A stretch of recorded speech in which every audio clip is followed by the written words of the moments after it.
We anticipate in the next 10 to 12 years approximately 8 to 6 million Hispanics coming into the United States and 41 million Asians. You have been the majority minority for 400 years in this country. You have been the number 2 population for 400 years. You're going to get kicked out of being number 2. You're going to go down and become number 4. Now, common sense, even a third grade education would tell you, if you didn't get anything when you were number 2,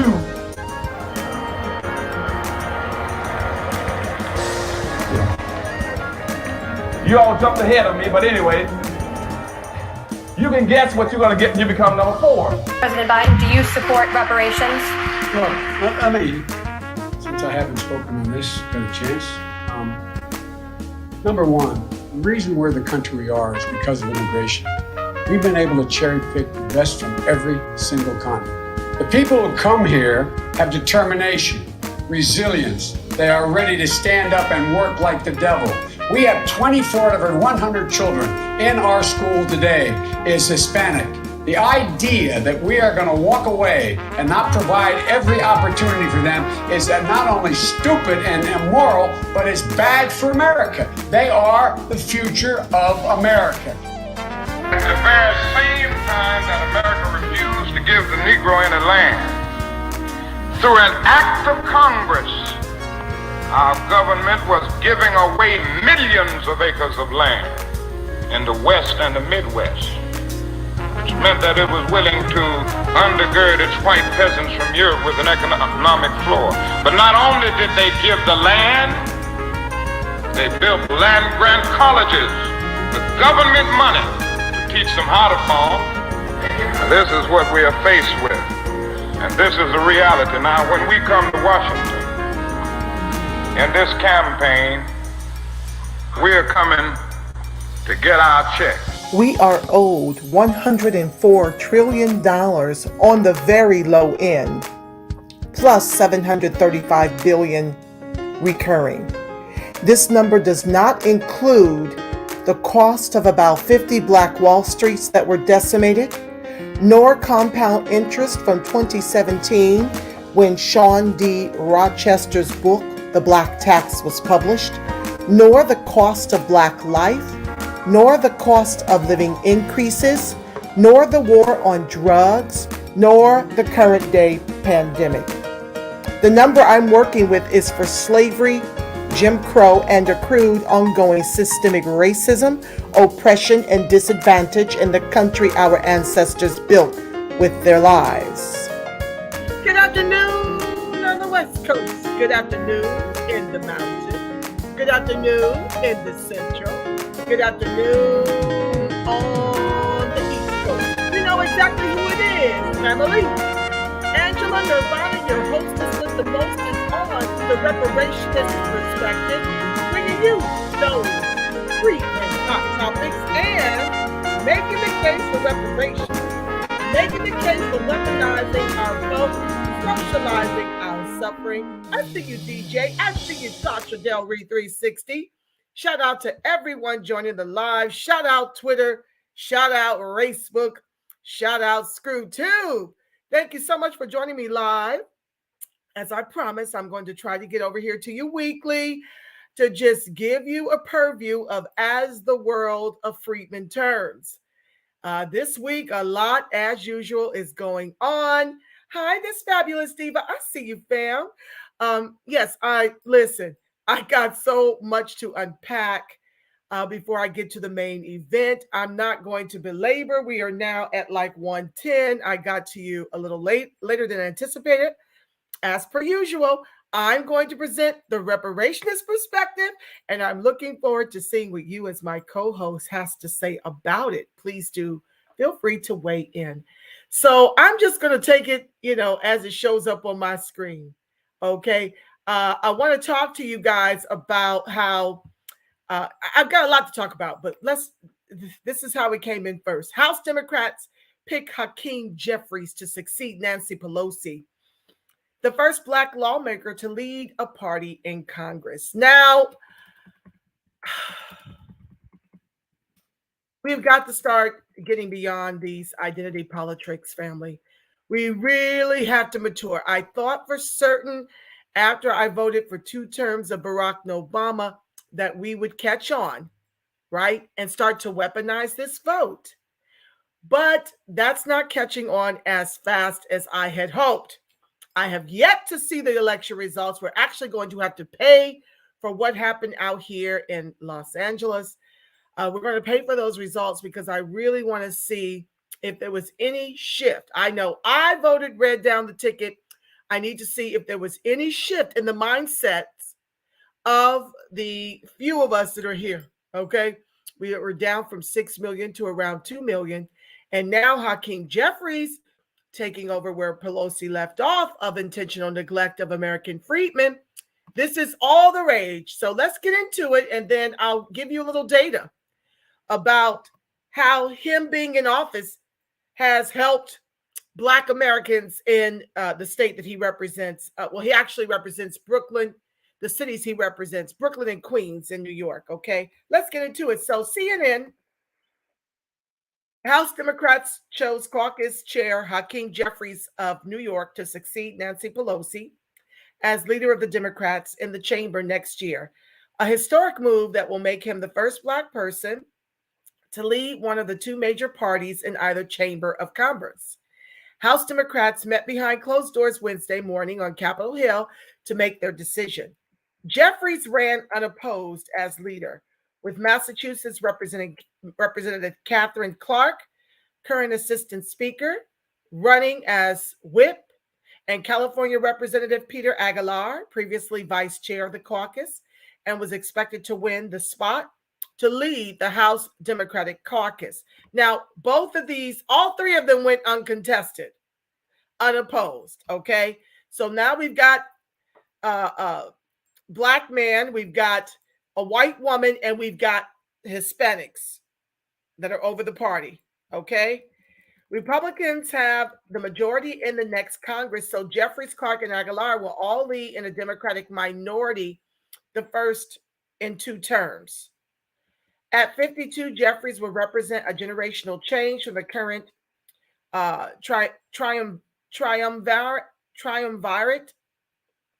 of House Democratic leaders who are 3 decades older than him. He became the chairman of the Democratic caucus in 2019, making him the youngest member serving in leadership. His rise in leadership comes after Pelosi, House Majority Leader Steny Hoyer, and House Majority Whip Jim Clyburn announced they would be stepping down from their current leadership positions. Clyburn is expected to become assistant leader in the new Congress. Pelosi, who was designated Speaker in Merida in a unanimous vote by the House Democratic Steering and Policy Committee Tuesday night, blessed the new trio of leaders expected to succeed them in a statement when she announced she would step down and return to being a rank-and-file member in the new Congress.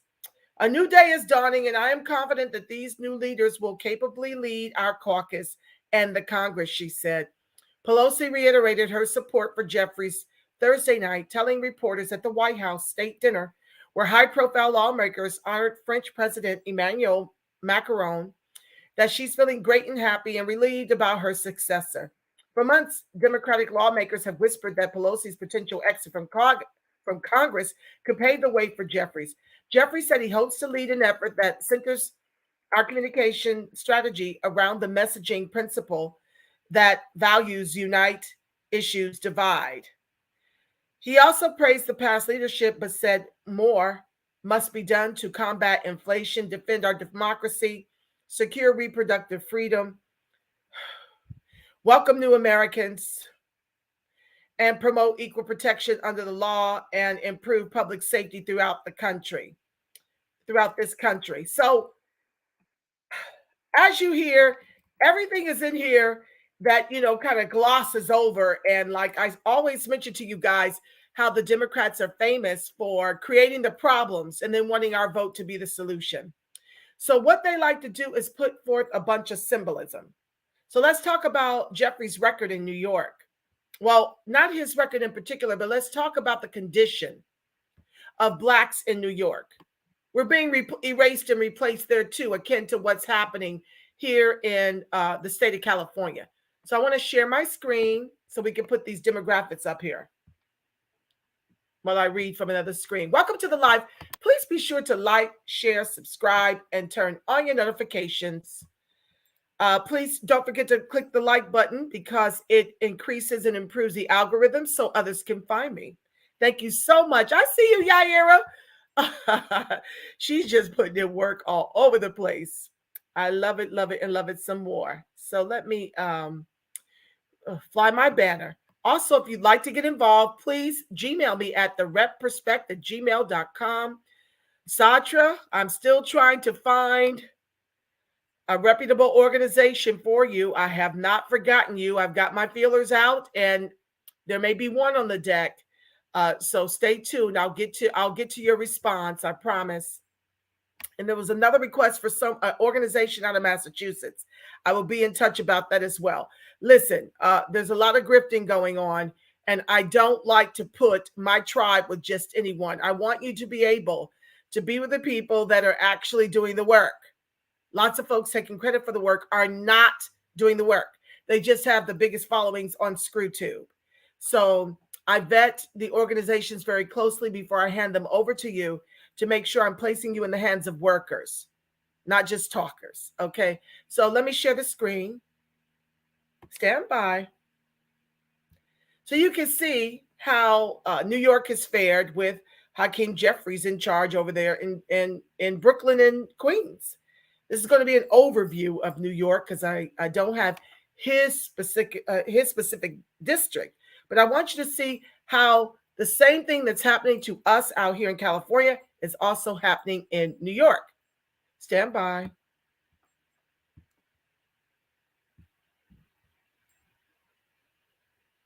Okay.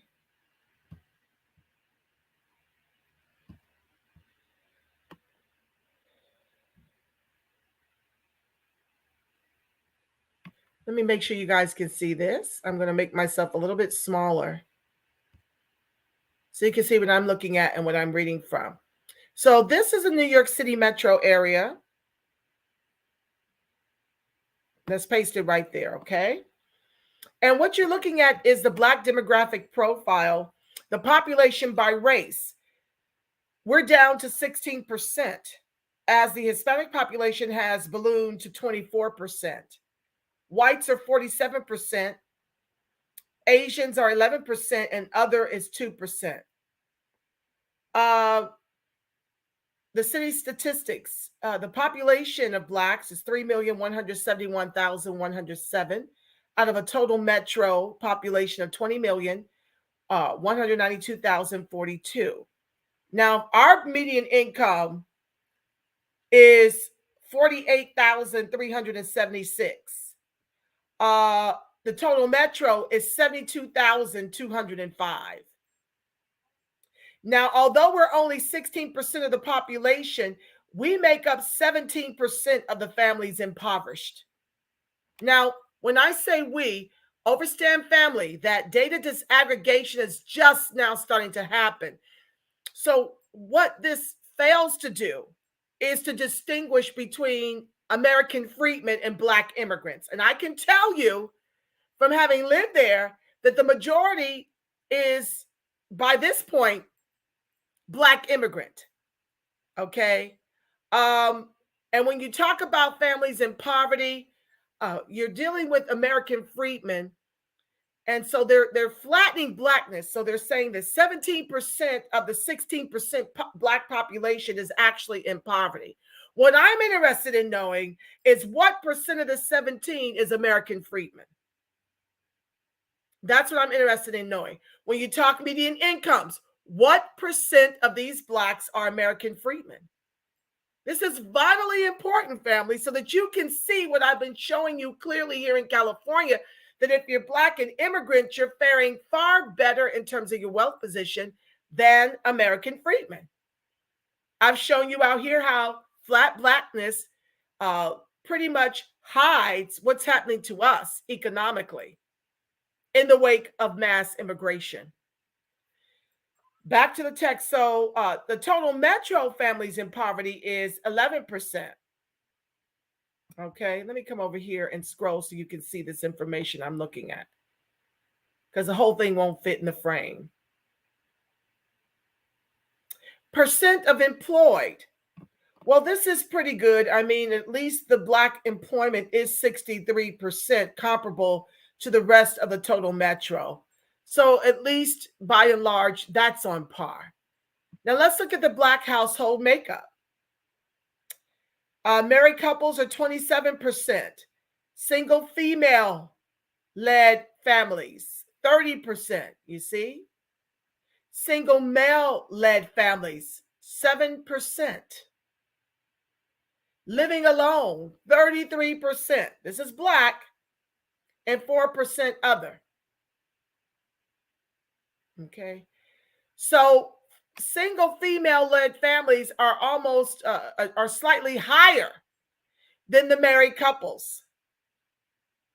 Not good, family, because we need whole Black families if we're ever planning to get off the bottom. We need our Black men in the home. The single male-led families is only 7%. And so what you're finding oftentimes is that single Black women have been set up to excel over Black men. But we can't have Black babies without Black men. So we have to examine the way Black men are being legislated out of our lives and out of existence. We've got to really focus on that. Now, there's an opportunity for Black men to create business for themselves, since the hiring is the unemployment and the underemployment numbers are off the chains where our Black men are concerned specifically. But that still takes capital, right? So if you're discriminatory in your lending, how do Black men have enough income to buoy and buffer the growings of a new business venture? You know, everything kind of went left when we integrated. Dr. Martin Luther King Jr. often intimated that he feared he had integrated us into a burning building. Well, I'm afraid he is absolutely correct. We should have fought harder to be segregated, because when we were segregated, we managed our own. We owned our own. And we had to see each other about groceries, about medical treatment. You know, everything had to be done amongst each other until wanton white supremacists realized they could profit off of making us hourly wage slaves, right? Because then they could discriminate even in our incomes. They could always keep us on the bottom if we weren't empowered to run our own businesses. Ergo, white integration hurts us more than it helps.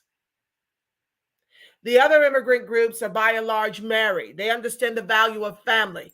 They understand the value of wealth and wealth creation, right? But they didn't come from our plight. They don't have the stain and the never-ending Holocaust of being descendants of U.S. chattel slavery. And people want to act like it's so hard to give us reparations. And I mean, I've been a brouhaha with whites in the Twitter space and others who now want to say, you know, oh, what about us? What about us? We were enslaved. No, you were indentured servants. So you work a certain number of years and then you got paid. And then you got the Homestead Act. And then you got to be made white. And so your white designation is your reparations. Because whiteness, as you saw up here, gets you a median income of $72,000 as compared to Black, $48,000. With a median home price, I have to look that up in New York City, but I'm sure it's like California, trending around $1 million. Which means if you're Black with this median income and you're single, like 30% of the women and 7% of our men, you don't qualify for a home loan. You don't earn enough money to make the mortgage on $1 million home that prior to the pandemic was selling for probably what, $600,000?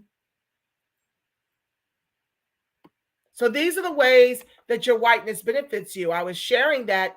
Uh-oh, what happened? I'm jumped. Hold on, guys. I was sharing with them that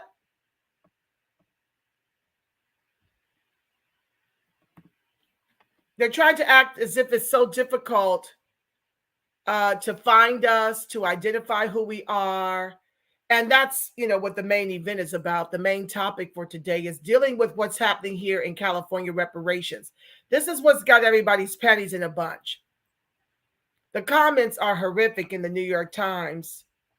The way these white folks and immigrants alike want to scapegoat slavery as if it happened so long ago and we didn't enslave you and you're no longer enslaved. They try to pretend as if the playing field is level and that we simply aren't pulling ourselves up by our bootless straps. Even though I saw a recent post where the wealth gap was 24,000 for blacks as compared to about 140,000 for whites and immigrants. But that's, they like to lie and say that's because we're lazy, no good, no count, don't want to work. And then they fight harder for abortion than they do for economic inclusion, to justify flooding the country with immigrants and fast tracking them to citizenship to do to our vote what they've done to us economically. So yeah, they're really, really busy trying to dog us out here in California about the strides we've pressed and made in the reparations argument. I mean, pick a reason. But they will never admit that their whiteness is their reparations. Being made white is a reparation. And the color of white in this country is green. So back to the data here. Let's go to the Black labor force, men to women. Okay, so in the labor force, it's saying the blue bar is Black men and the yellow bar is Black women. So Black labor force, men, women, the percentage in labor force, it looks like 65% of the men are Black men are in the labor force. 62% are Black women. When you look at white collar, look at what happens. This is why immigration hurts the Black family. This is why I keep pushing for a protest vote. Here you have white collar, 46% of our Black men are working in white collar jobs, as compared to 64% of Black women.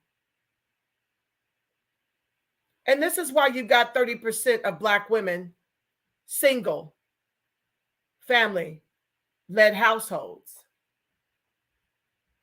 Because our men don't even have white-collar jobs commensurate with us as women. How do Black men provide for Black women and children in today's economy when they only make up 46% of the white-collar jobs in the state of New York? This is worse throughout the country. Where we've been legislated out, these numbers are markedly worse. So in the service jobs, Black men are 24% as compared to Black women, 32%. We all know that you can't really make a New York wage, meaning a wage that keeps up with the cost of living in these service positions. In terms of blue collar, 30% Black men are in the blue collar jobs, 4% of Black women. And this is where states like New York, Hakeem Jeffries, who took over Pelosi's spot, this is where the problems lie with our elected officials. Because it's in this area that we're being legislated out of New York in the same way we're being legislated out of California. These blue-collar salaries aren't commensurate with the cost of living, and now you're flooding the zone with illegal immigrants, giving them jobs, driver license, health care, and housing. And that's who you stick our brothers to have to compete with. So these brothers are treading water, barely. Let's look at other characteristics of where Hakeem Jeffrey represents in the state. This is Metro. Metro New York is where Hakeem Jeffries is, right? Brooklyn and Queens is considered Metro New York. That's why I'm going over this to make my point. We have got to graduate beyond identity politics, okay? So here we got bachelor's degrees or higher. 25% Black have bachelor's degrees or higher, as compared to 48% in the total metro. Homeowners, 32% Black as compared to 52% in the total metro. And percent married, 29% Black as compared to 46% of everyone else.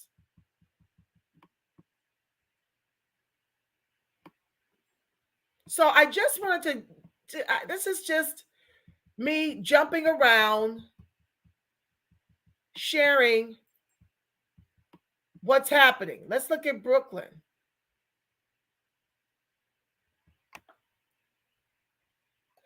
You know what?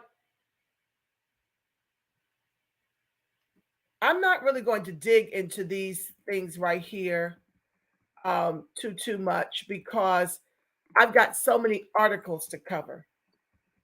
But this is pretty short. We can read it. According to the 2010 U.S. Census, Brooklyn has a Black population of 896,165. Okay, I want to put this on the screen. I want to keep this chart on the screen.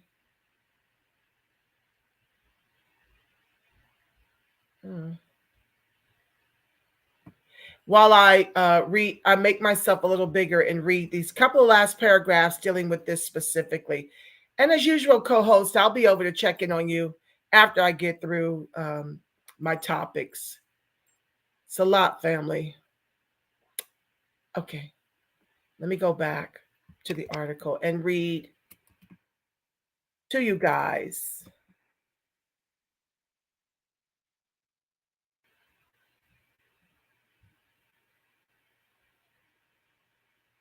Okay, so here we go. Let me just read this. The largest, most concentrated Black population in America consists of more than 900,000 African Americans living in a 4-mile square area in the New York borough of Brooklyn.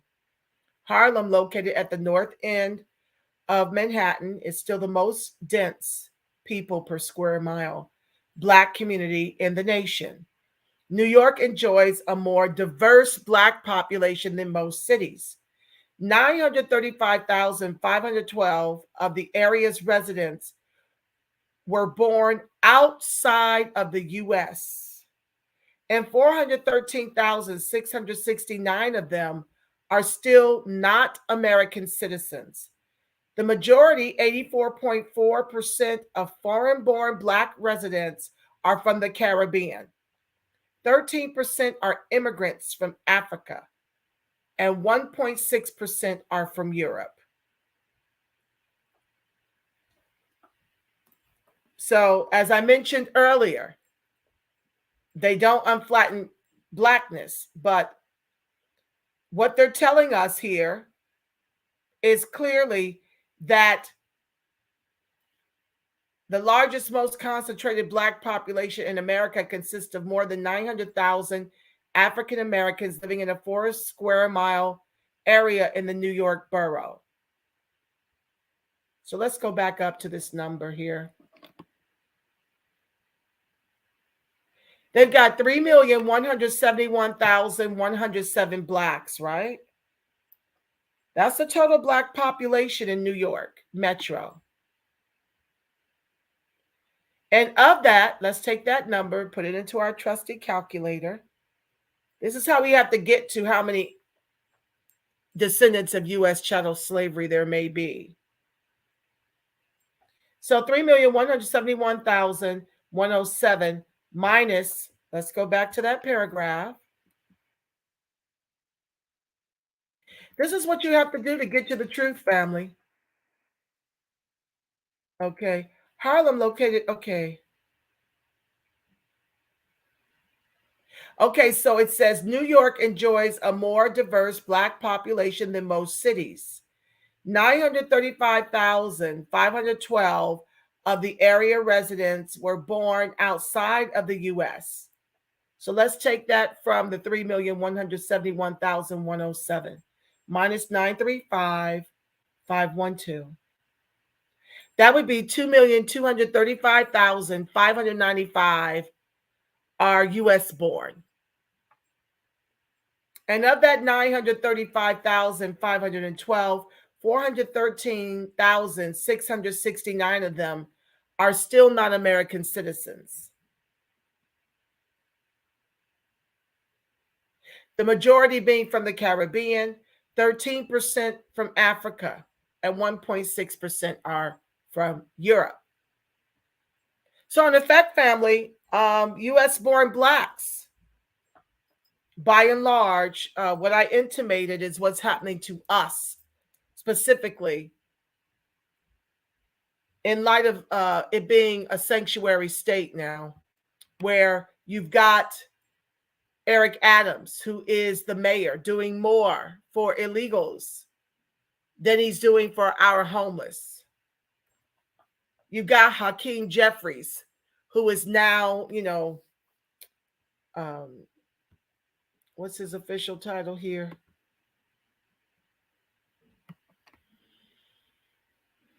The first Black lawmaker to lead a party in Congress. He took over Pelosi's seat. And he's caucus chair Hakeem Jeffries of New York to succeed Nancy Pelosi as the leader of the Democrats in the chamber next year. So you've got to understand the way these politics are working. You have to graduate from identity and respectability politics in order for our lineage to be made whole, in order for us to get tangibles. Let me go to the next. I wanted to touch on a little bit of how Barack Obama, let's get to that article real quick, because it kind of ties into what I mean by identity and respectability politics, since I'm on the subject. So let's stop sharing that. So here we have Obama, who roast Herschel Walker for saying he'd rather be a werewolf. Now, this is a president that many of us voted for twice, who has no track record of any victories wherein American freedmen who descend from U.S. chattel slavery is concerned. And so you can roast Herschel Walker all you want, right? This is how I feel. This is the reparations perspective. Because the real embarrassment is the fact that the Democrats are so horrific with intentional neglect of American freedmen that Black folks either didn't show up, which means they withheld their vote, or they voted for Walker.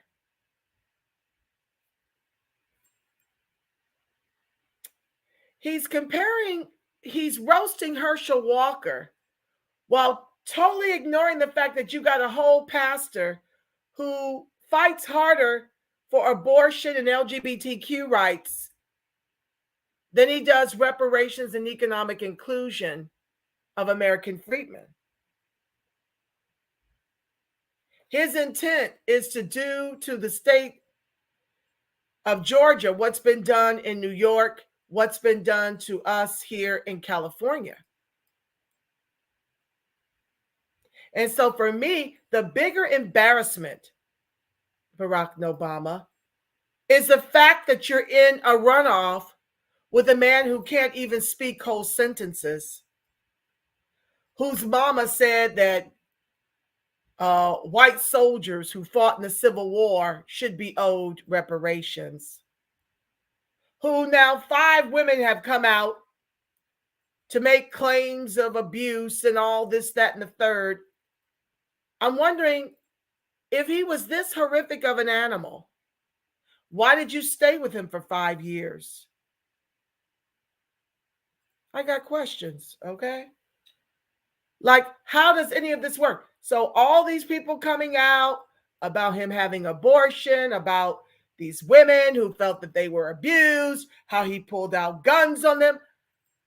I didn't hear anything about Herschel Walker wherein these allegations are concerned until he started running for office. So I really don't see what the difference is between a Warnock and a Walker, other than Walker is about closing the borders. And for me, that's a tangible for American freedmen. I think it's horrific that the church and the state are colluding to keep the Democrats in power in Atlanta and in Georgia. And I believe it's going to be to our own people's peril. I believe it's going to be to our own people's erasure and replacement. So to me, the real embarrassment is that you are even required, Obama, in Georgia, to help a pastor who believes more in abortion rights and LGBTQ rights and immigrant rights than he does the reparations for American freedmen in a slave-holding state.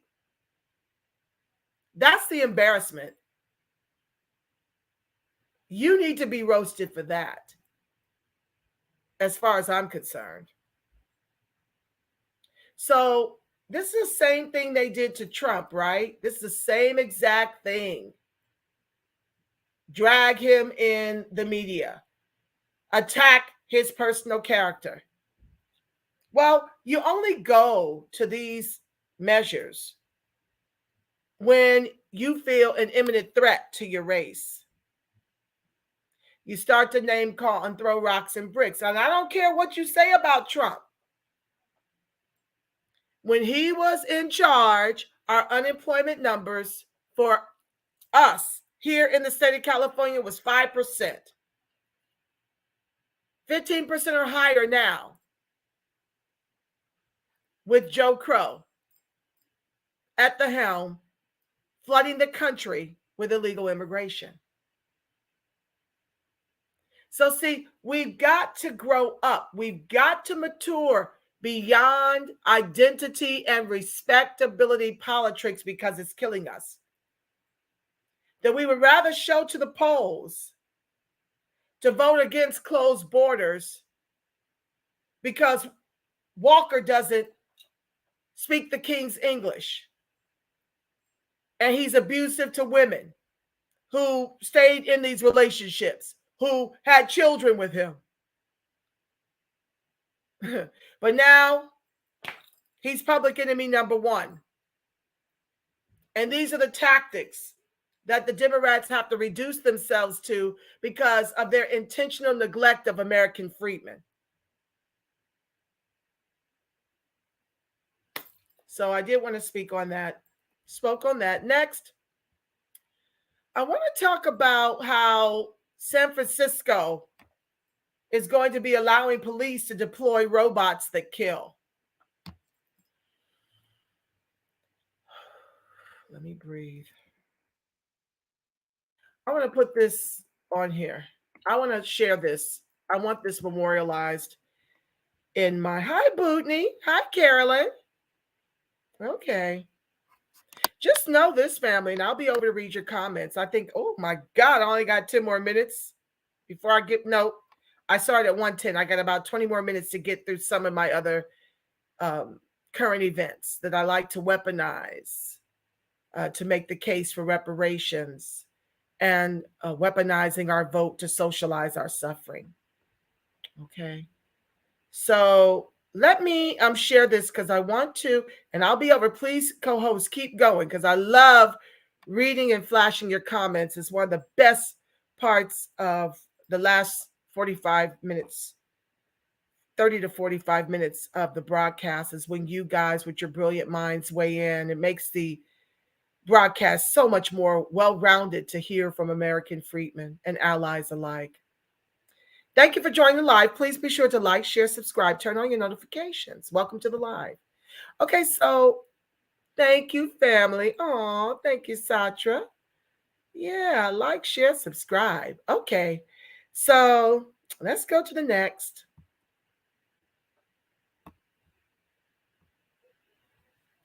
Okay, I hope y'all can see that. Okay, I'm going to keep myself a little bigger. And I'm going to read from another tab. So just stand by. Let me get there. This is abominable.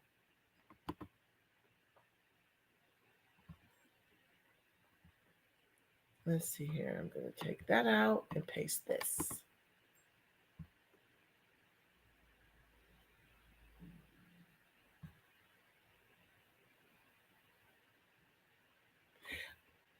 Okay. This is dated November 29. Supervisors in San Francisco voted Tuesday to give city police the ability to use potentially lethal remote-controlled robots in emergency situations. What do we know the emergencies generally to be in our communities, family? Blackness. Following an emotionally charged debate that reflected divisions on the politically liberal board over support for law enforcement. Did you hear that? There was an emotionally charged debate that reflected divisions on the politically liberal board over support for law enforcement. The vote was 8-3, with the majority agreeing to grant police the option, despite strong objections from civil liberties and other police oversight groups. 8-3, liberal. Opponents said the authority would lead to the further militarization of a police force already too aggressive with poor and minority communities. Supervisor Connie, let's just stop right there for a second, because I did want to juxtapose that to what's happening with, hold on. The key problems with this racial face recognition bull, right? There are 3 key problems with the government's use of a flawed facial recognition service. Now you want to bring in robots. Y'all can't even get facial recognition together. Or perhaps you do have it together. Forcing people to use private ID verification to access tax accounts or other government services raises serious privacy and equity issues. Wait, what's that? Okay. This is the ACLU. Last week, okay, now this is not last week as in literally. What's the date on this thing? I'm reading from the ACLU. I'm trying to find the date on this thing. Okay, I don't see. Oh, February 2nd this year. Last week, news that the IRS has started requiring people who want to set up an account to go through a private company called ID Me created an uproar. What it means is that when dealing with the IRS, you may be forced to run a time-consuming, inaccessible, and privacy-invasive gauntlet in the name of identity verification. And the IRS is just the latest government agency to place this company as a gatekeeper between itself and the public it's supposed to serve. During the pandemic, at least 27 U.S. states started using ID.me's service to verify identity for access to unemployment benefits. The company is also being used by other federal agencies such as the Department of Veterans Affairs and the Social Security Administration. The Treasury Department is reportedly reconsidering the IRS contract, and we strongly urge them to abandon their plans to use ID.me as should the states that are using it. The ACLU has been working with some of our state affiliates to gather more information about the role of this company in the states via public records request. We're still gathering information, but what is probably abundantly clear is that the system is beset with privacy and equity problems. We think there are three key problems with relying on ID.me that policymakers need to recognize: the lack of accessible offline options, 2, outsourcing a core government function, 3, biased, this is the one I want to talk about, biased biometrics that aren't subject to independent audits. You know, like when Barack Obama chose to bail out Wall Street and the banks and failed to put regulations and audits on the banks to ensure that American freedmen held on to the only asset and true wealth they had, which was their homes. Biased biometrics that aren't subject to independent audits. It's a problem. The article goes on to state another big issue with ID.me is its use of face recognition, which the company uses to decide whether your selfie matches your identity documents. Face recognition is generally problematic. It is often inaccurate and has differential error rates by race and gender, which is unacceptable for technology used for a public purpose. Stick a pin in that while I go back to the article to continue reading as to why this is problematic. Same reasons. Supervisor Connie Chan, a member of the committee that forwarded the proposal to the full board, says she understood concerns over use of force, but that according to state law, we are required to approve the use of these equipments. According to state law, we are required to approve the use of these equipments. And this is why we have to get involved to change the state laws. So here we are, and it's definitely not an easy discussion. The San Francisco Police Department said it does not have pre-armed robots and has no plans to arm robots with guns. But the department could deploy robots equipped with explosive charges to contact, incapacitate, or disorient violent, armed, or dangerous suspect when lives are at stake. SFPD spokesperson Allison Maxey said in a statement, robots equipped in this manner would only be used in extreme circumstances to save or prevent further loss of innocent lives, she said. Supervisors amended the proposal Tuesday to specify that officers could use robots only after using alternative force or de-escalation tactics.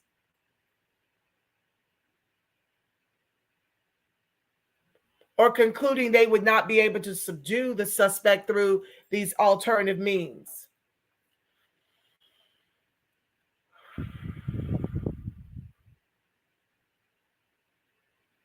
Only a limited number of high-ranking officers could authorize use of robots as a deadly force option. All in our communities. Is this in the white and immigrant communities where the salaries are $100,000 or greater? Are these coming to the communities, ours specifically, where we suffer the highest rates of homelessness, unemployment, and underemployment, and gentrification and replacement and illegals and erasures and yeah.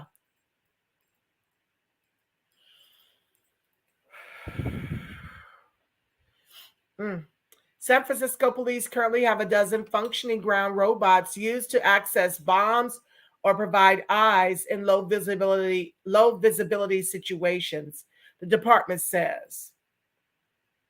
They were acquired between 2010 and 2017, and not once have they been used to deliver an explosive device, police officials said. I guess that's supposed to comfort us.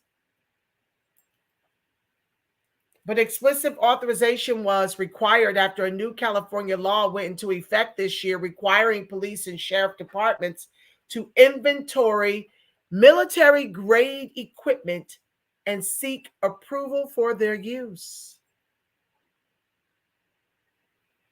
Why do you need military-grade equipment in our neighborhoods?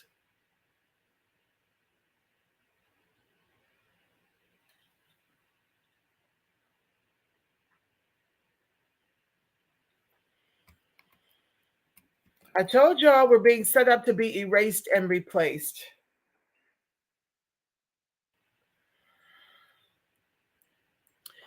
I'm sorry, guys. I sometimes have to take a breath. This is all too much.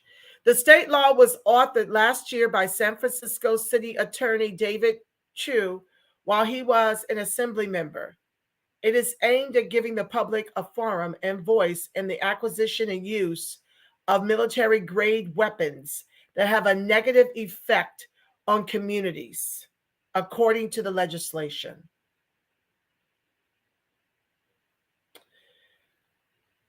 As if we don't have enough state-sanctioned execution of unarmed Black men, women, and children.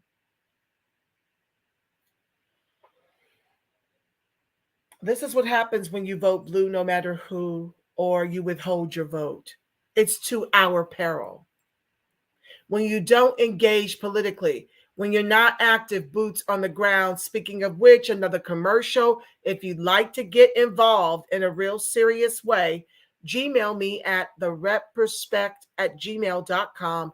It's scrolling in the bar below.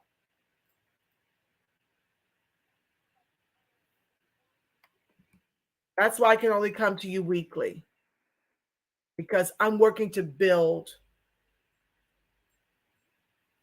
something here that can fight on this level, okay? So if you want insight as to how to do the same, Gmail me. This is what happens when you are not at the table, you are on the menu.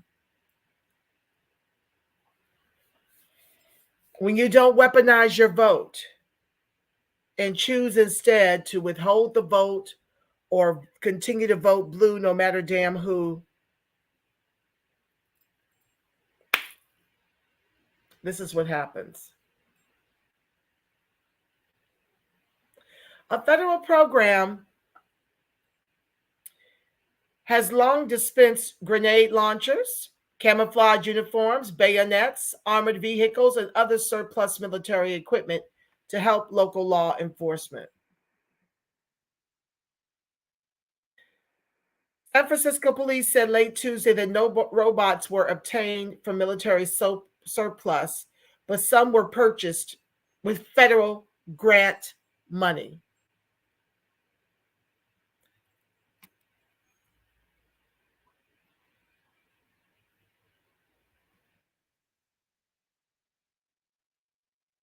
I'm jumping. I think there's larger questions raised when progressives and progressive policies start looking to the public like they are anti-police, he said. I think that it is bad for progressives. I think it's bad for this board of supervisors. I think it's bad for the Democrats nationally. Let me back that up. Supervisor Raphael Mandelman, who voted in favor of the policy authorization, said he was troubled by rhetoric painting the police department as untrustworthy and dangerous, because they are.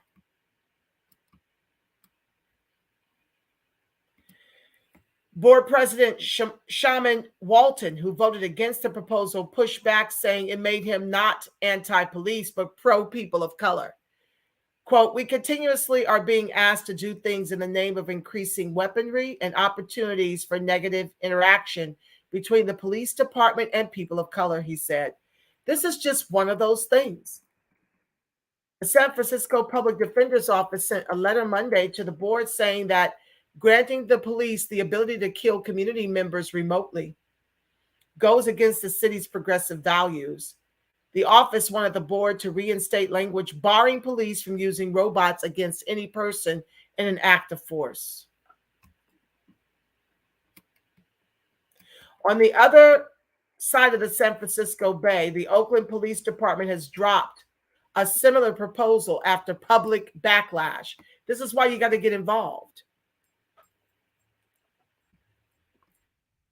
The first time a robot was used to deliver explosives in the U.S. was in 2016 when Dallas police sent in an armed robot that killed a hold-up sniper who had killed 5 officers in an ambush.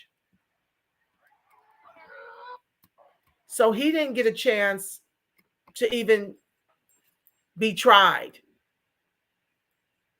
They decided to be the judge and the jury when they took that sniper out in this manner. You got to get involved, family. There's no other way. Okay, I'm at 2:02. Lord, I got one more thing I want to talk about.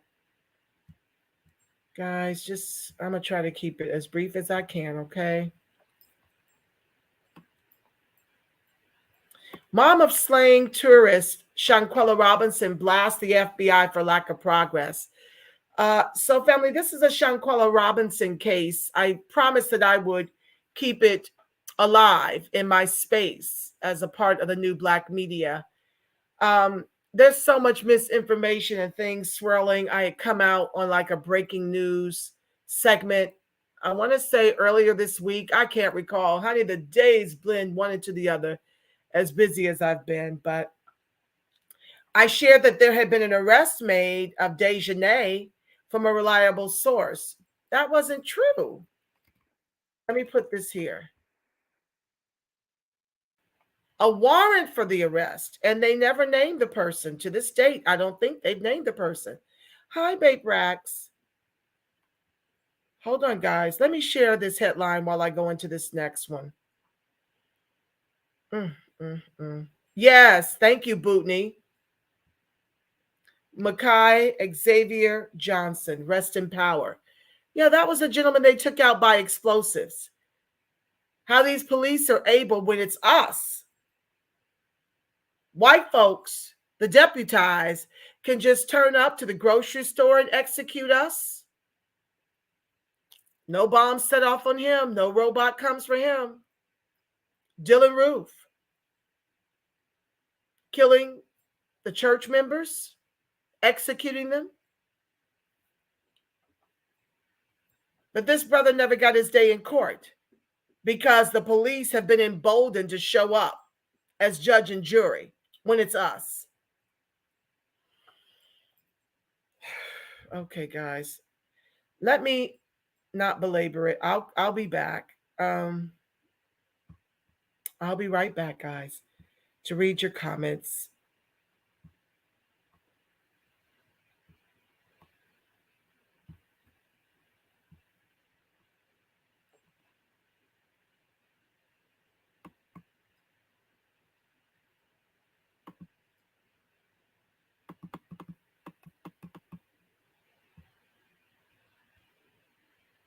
Just a second.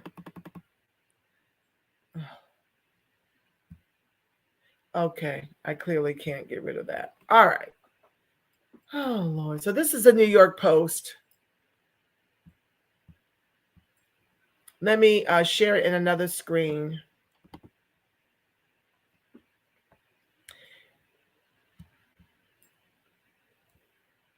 And then we'll get into the headliner.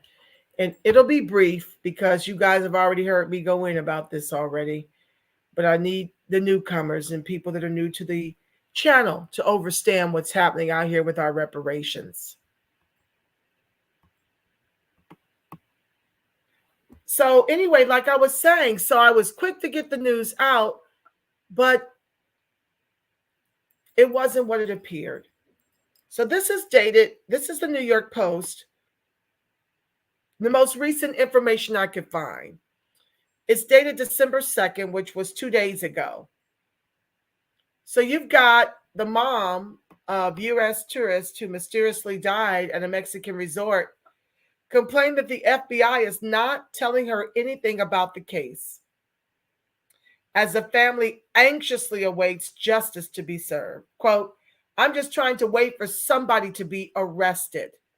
So all of that spinning, I was so excited to be the one to break the news second based on what I presume to be a reliable source, only to find out Dejanay Robinson has not been arrested. Let's keep reading. The FBI is not telling anything, Shanquella Robinson's mother, Salamandra Robinson, told the UK's Independent on Thursday, more than a month after her daughter died at the swanky Fondadoros Beach Club in San Jose del Cabo.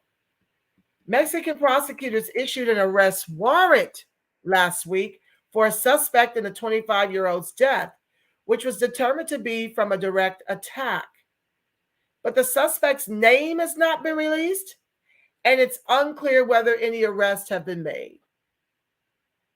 The FBI told the outlet that an investigation is ongoing, but did not confirm whether any arrests or extraditions have been made.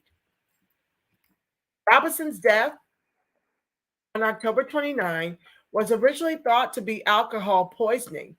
Now, mind you, that's what the friends reported to the police. I don't think that there's any misgiving where the police are concerned. I think that they strictly was writing down what these friends told them, okay? But a death certificate revealed she had suffered a severe spinal cord injury and had an atlas luxation and instability of neck vertebrae. Now, they mentioned nothing about alcohol in her system, although the friends were consistently lying to her mom that this is the way in which she died. No alcohol was found in her system. Robinson said the group of friends that accompanied Shanquella on the trip initially told the family that their daughter suffered alcohol poisoning. But a viral video later emerged of Shanquella being savagely beaten at the luxury rental villa by one of the women in the group. You guys know this story. Local authorities later described the death as a femicide, the term used in the killing of a woman based on her gender. Deputy Attorney General Antonio Lopez Rodriguez said investigators believe Shanquella's death was the result of injuries inflicted by one of the travel companions, the Washington Post reported. Salamandra said some of the people who were on the trip have visited the family. Quote, these people looked me in the face and told me there was no fight in Cabo, she told the paper, adding that they claimed Shanquella died of alcohol poisoning. When the autopsy report was later released, some of the friends went to the family's home again, according to the newspaper. Quote, what did you all do to my child? Salamandra said she asked the visitors, one of whom she claims broke into a sweat and left. They're on the run, the grieving mother told the Washington Post. Shanquella's father, Bernard Robinson, also spoke to the Washington Post about his frustration. There's a whole lot of unanswered questions in my mind about her death, he told the paper tearfully. I just want justice for my daughter, he said, adding that he has been a wreck since receiving news about her death. Bernard also revealed that he found out about the graphic video while he was looking for a grave site. It broke me to the heart, he said about the final moments of his daughter, who ran 2 businesses, Exquisite Babies, where she braided kids' hair, and the Exquisite Boutique, where she sewed clothes.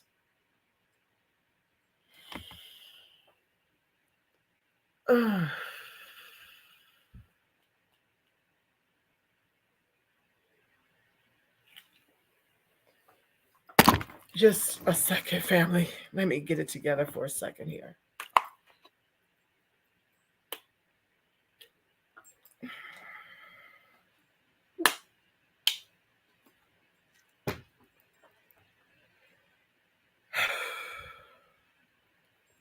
Thank you.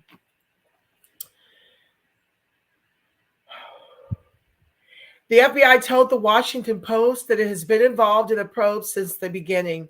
We can't give a timeline for ongoing cases, but this case is complicated because there are officials from another country involved, spokesperson Shelley Lynch said. The State Department said it's monitoring the probe, adding that when American citizens die in foreign countries, local authorities are responsible for determining the cause of death. The Post has also reached out to the FBI for a comment. So that's your update on that, family. I'm just going to wait until I see, things appear in spaces that are more reputable, because to get on this vicious cycle of trying to break the news to you guys leads me down the same rabbit hole. And I don't want to lead you all down that rabbit hole. I want to be able to report to you guys things that are accurate. So since 2 days ago, that's the most recent I've got. The most recent reporting I've got on the situation. There have been no arrests. Just a warrant. So we're not doing trauma bonding over here. I'm not just going to be rushing everything over here to try to break it or anything of that nature. I want the facts, just the facts. And I want these people to pay dearly for what they did to the beautiful Shanquella Robinson. Rest in power, sweetheart. I want to thank everybody that has been reporting on this, because it's truly because of all the reports, even the ones that have a ton of misinformation, why this is even a thing. If it weren't for those videos, and if it weren't for those of us in the new Black media reporting on this nonstop, this would not be the issue it is, because we know of far too many missing Black men, women, and children that the mainstream media never reports about. So I'm just proud to play a very, very small contribution to keeping her memory alive until justice is served. We have made her our Pepito. Gabrielle, what's her name? Gabby Pepito, or whomever it was that the mainstream media made much ado. And yes, she should be made much ado, but so should ours. So we have made her go viral, where now the mainstream media has to take its cues from us, because we're clearly making it known by reporting on it that this is what we want to learn more about, that we want justice for Shanquella. Okay. Okay, my last article before I come to your comments is about the California reparations. Let me close some of this stuff out, family.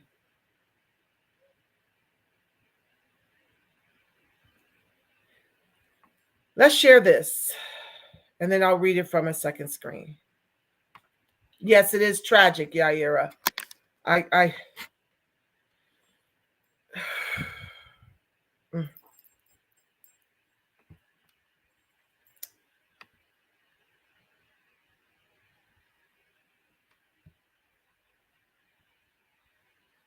make sure you can see this, and then I'll read from a different screen. Hold on. Okay. So I want to talk about this because I think it's important that we temper our enthusiasm for what's going on out here, and that we get very, very active locally. Okay. Let's get into it. Hold on.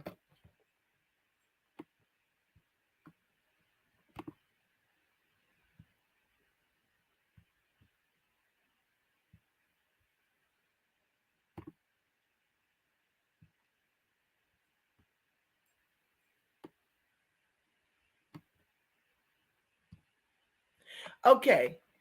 So this is dated December 1st, which was just a few days ago. I don't want you guys to think that I'm not super excited about our progress out here. As a matter of fact, I think it's either December 14 and 15 or 13 and 14. The task force will be in Oakland. And as per usual, I will be airing the whole entire day. Well, maybe, okay, it's the 14th and the 15th. The 15th, I'm traveling. So it depends on what time my flight is as to whether or not I'll be able to bring you all of it. I'll do my best to bring you at least part of it. But I'm super excited about the progress we've made when it comes to reparations, but I'm just tempering my enthusiasm and getting to work on local issues so that we can get some reprieve either way, because I'm not trusting the way this is lining up. Let's get into it. In the 2 years since nationwide social justice protests followed the murder of George Floyd, California has undertaken the nation's most sweeping effort yet to explore some concrete restitution to Black citizens to address the enduring economic effects of slavery and racism. Many of you already know this, but let me read it. A 9-member reparations task force has spent months traveling across California to learn about the generational effects of racist policies and actions.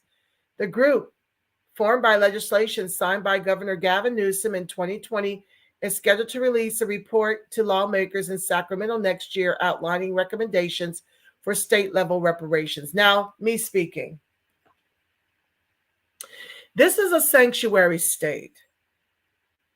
And I'm of the mindset, like many of my comrades in the contemporary grassroots reparations movement, to believe you cannot be pro-immigration and pro-reparations at the same time. Because the state is in fact using what should be paid to us in the form of reparations. They're using it to take care of the legal and illegal immigrants alike out here in California. This is why we're now down from 6 million to around 2 million. If you add in the Black immigrants, that's around 600,000. But illegal immigrants outnumber us by 300,000. They're 2.3 million. Okay. We're 2 million. Black immigrants are 600,000. And this state has set them up to receive all manner of benefits: driver license, jobs, healthcare, and protections from deportation. Now, I'm curious to see if Trump gets in office, will he send out ICE to be as aggressive as they were his last term to get the illegals out of the country? But right now, with our vote, we are showing up or withholding the vote to our own peril, to our own erasure and replacement. And I'm going to continue to sound that alarm until we move as a block on this issue of the weaponization of this vote. Okay? So this is my challenge. How in the world will this get done when whom you need to get it done is predominantly Hispanic or predominantly immigrant? That's why I want you to temper your enthusiasm until we see what happens after the reports. But I see way too many people reporting and getting excited over just proposals. We've got to not allow this to have a sheep walking to the polls. Let me not jump ahead of myself. Let me go back to the text. Okay, so we are looking at reparations on a scale that is the largest since Reconstruction, said Jovan Scott Lewis, a professor at the University of California, Berkeley, who is a member of the task force. While the creation of the task force is a bold first step,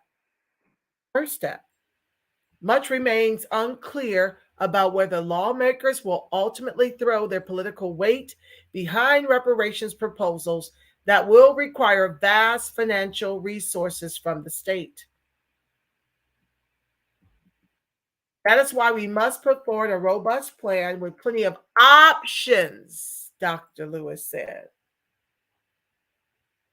Options. Now, those of us that have been showing up for the last 18 months have been demanding cash repair. But you must read with your third eye. They're going to have a robust plan with plenty of options. When what we want is that hard code Skrilla, because we don't want you to give with the left and take away with the right, akin to what you did with civil rights and affirmative action. The effort parallels others on a local level in California, on a local level. in California and elsewhere to address the nation's stark racial disparities and a persistent wealth gap. Here we go. The median wealth of Black households in the United States is $24,100 compared with, drum roll please, $188,200 for white households, according to the most recent Federal Reserve Board survey of consumer finance. Did you hear that? We have voted our way or withheld the vote to the bottom of this Titanic as the anchor of this country's capitalism. How else do you explain this egregious racial wealth gap? 24,100 as compared to white and immigrants who have been made white households, $188,200. In a preliminary report this year, the task force outlined how enslaved Black people were forced. Okay, this is the part where I'm explaining to you, especially the ignoramuses who keep saying there was no slavery in California. That's not my tribe. I know you guys are well informed. I'm talking to the others who like to come in Twitter and claim that there was no slavery in California. In addition to these couple of points I'm about to read to you, we also had the Fugitive Slave Act, which was a federal program that was indoctrinated on the state level that if you ran away from your master while you were out here digging for his gold, you could be returned to him. Eminent domain, it's a lot, family. And so you don't need to be a slave-holding state to be on the hook for reparations to American freedmen. You can have legislated us to the bottom of this Titanic and still owe us for why this gap is so egregious.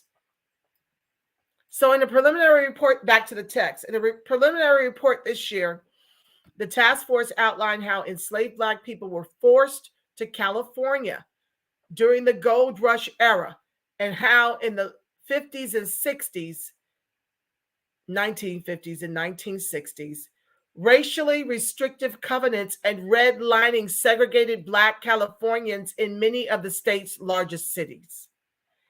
Californians eligible for reparations, the task force decided in March, would be descendants of enslaved African Americans or of a free Black person living in the U.S.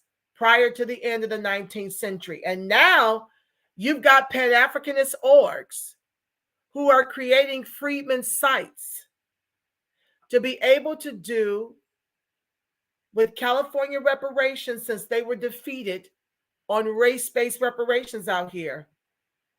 They are setting up sites and things of this nature, rumor has it, allegedly, in order to deflate the momentum we've got standing up and riding hard for American freedmen. You'll start to see the Soros and these other nefarious types, the Pan-Africanist orgs,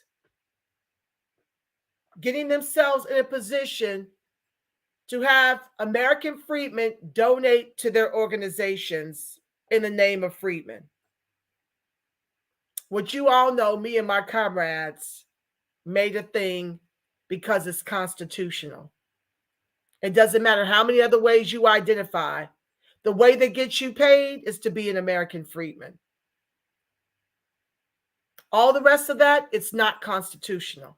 You don't have a claim.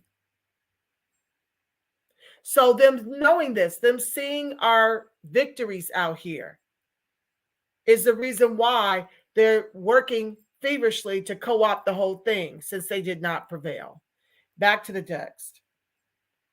So it would be descendants of enslaved African Americans or of a free Black person living in the U.S. prior to the end of the 19th century. Nearly 6.5% of California residents, roughly 2.5 million, identify as Black or African American. The panel is now considering how reparations should be distributed. Some favor tuition and housing grants, while others want direct cash payments. You see? What difference does tuition make if you still can't get state, county, city jobs guarantees? Because of the discrimination and the hiring practices out here. You could be a PhD and still be driving Uber, still be working gig jobs. Housing grants, unless you're going to give them the house, how do they afford a home loan on the salaries they earn out here, which have been suppressed due to legal and illegal immigration alike, whom got all the social capital at the hiring tables while we have none?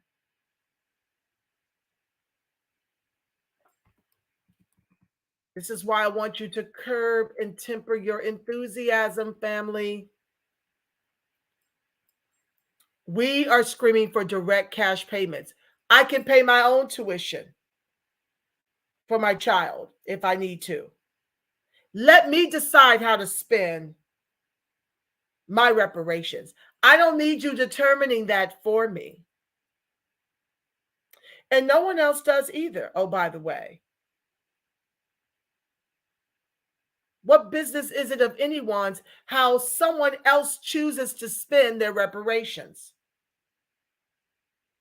If they chose to put it in an incinerator, that's their prerogative. And I'm very, very over that very, very tired, white, Crayola, wanton supremacist argument that we wouldn't know what to do with $500,000 or $1 million or whatever the amount is going to be. Those are excuses not to get it done. So mind your own business, especially if you're Friedman talking this trash. Hello, Dr. Umar, who raised how much money for a school that we have yet to see.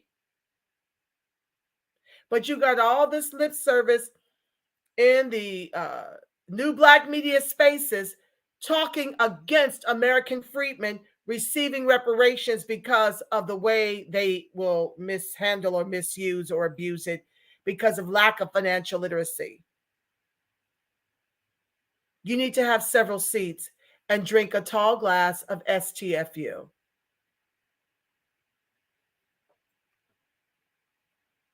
These are the grifters that talk against reparations, and then when they see us getting it done, they talk against it some more. The negative Neds, the negative Nancys, all of these people, instead of coming to the table to work with us, they want to talk ish about us.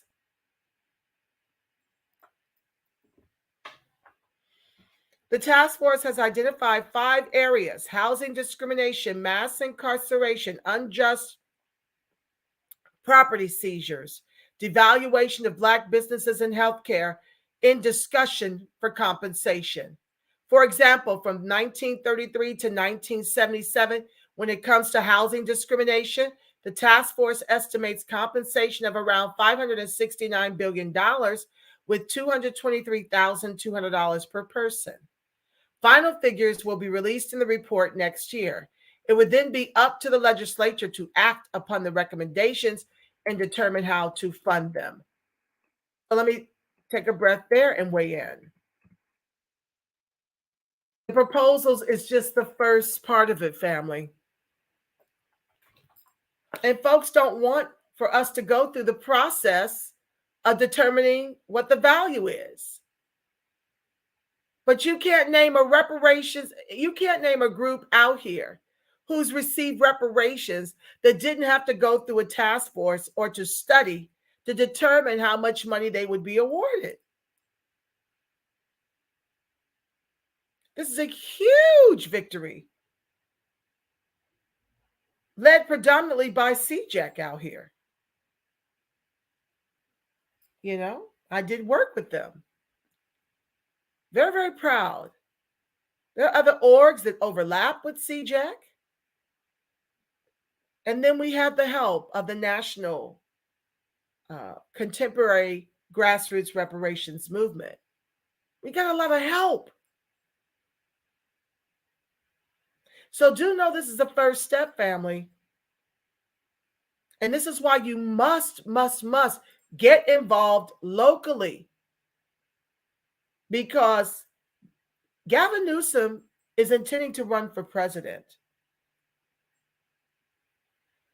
And I believe that one of the reasons why I'm pessimistic about this coming to fruition is what Reginald Jones Sawyer did when he failed to deliver race-based reparations to the state of California. He in turn drafted a bill to extend these proposals beyond the 24 election. So basically, this is me speaking, the reparationist perspective, okay? I don't speak for any other orgs. This is what my inner Christ and my inner standing is telling me.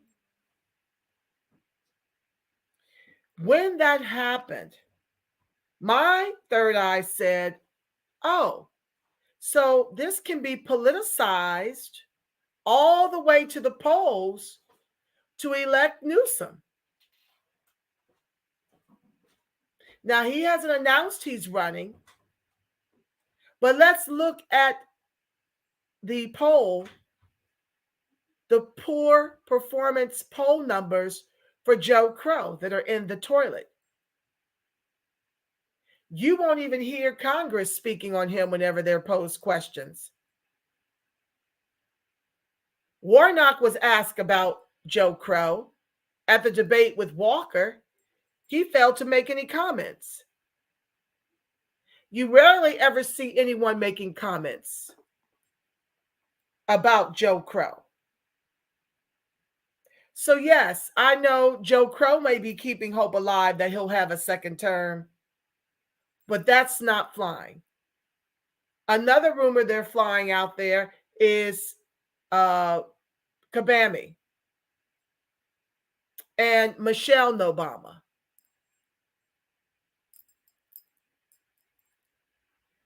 You don't understand pecking order if you think that's even remotely likely. The only way Kabami got the VP was she had to be backdoored, akin to Joe Crow, who the Coon Clyburn caped for in South Carolina and delivered him the primary when Bernie Sanders was beating the brakes off of Joe Crow. Not that I'm a Bernie fan. Hey, I'm an independent. I'm not a fan of any of it, okay? Let's keep it a buck. What I'm proposing is a protest vote so that we can close the borders and make our black men whole. Because that was who was doing all of these jobs that they claim we no longer want to do.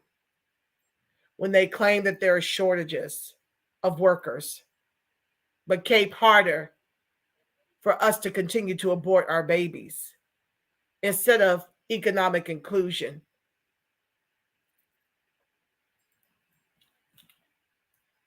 Okay?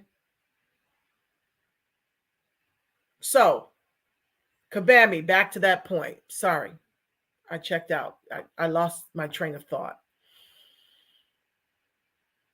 Joe Crow was given the presidency with the help of the Coon Clyburn, who helped him win South Carolina. Barack Obama helped in that situation too, when he told all the other moderate conservatives on the Democratic ticket to fall back, to make way for Joe Crow to rise to the top of the pack. That was the only way, along with 86% of our electorate continuing to sheep walk to the polls because Trump tweets mean. That was the only way Joe Crow got in, and the only way Kabami got in was through Joe Crow. You have to remember, when she threw her hat in the ring and said she wasn't going to do anything specifically for American freedmen, as she clutched her invisible pearls, you do recall, she ended up not being able to raise money, and she was fourth in her own presidential race out here in California. There is no way she and Michelle Obama are going to win in 24 if they choose to run. So back to my thought, when Reginald Jones Sawyer sought to extend it through 24 instead of 23 as originally scheduled next year, that would have given Newsome plenty of time to politicize the reparations fight out here in order to become president and do to the country what he's done to California. That's something my inner standing, my inner Christ was telling me to observe. Okay. Another thing that makes me give this all a side eye is the fact that the part two to this Reginald Jones Sawyer piece is every Democrat voted for his bill. Every last one. And one Republican. 10 Republicans were no to extending the reparations proposals through 24. And also, Reginald Jones Sawyer put in an amendment. He put in an amendment that he'd be able to replace the task members. Who do you think he was going to target? The other three that was with him on race-based reparations? Or the 5 that were opposed? Whose seat on the task force was he coming for? And so CJ put out a call to action. And I know my tribes people, my comrades here at the Reparationist Perspective went to work to appeal to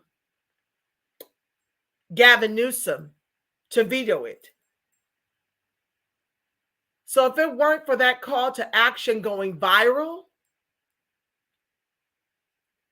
this could have potentially passed.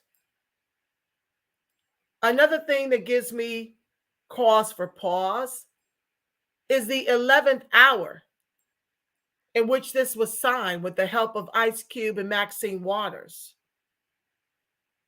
This was about to return back into the nothingness from which it was created. It was literally in the 11th hour that Newsom signed this. Okay, the bill, AB 3121. It was in the 11th hour. So I'm paying attention to the energy surrounding reparations out here, and I'm tempering and curbing my enthusiasm while I continue to get to work on the local level, boots on the ground. Back to the text. Far too many more steps. They could drag this out the way they've done HR 40. Hakeem Jeffries, who has taken over where Pelosi left off as the leader of the Democratic Party, he's for HR 40, which is a nothing burger for American freedmen. They have said in every hearing that no cash will be considered. Ergo, more programs that you give with the left and take away with the right to give away to white folks and immigrants. And they want race-based reparations, akin to what we defeated out here in California with the help of the contemporary reparations grassroots movements all over the country. The state and local efforts have faced opposition over the potentially steep cost to taxpayers and, in one case, derided as an ill-conceived campaign to impose an era of social justice. It's always about the Benjamins where we're concerned. They always cry broke. as they continue to take care of immigrants here in the state over the needs of American freedmen, who are 6% of the population or less. I really believe it's more like when they say 6.5%, they're including Black immigrants. So let's do the math. Get your trusty calculators out.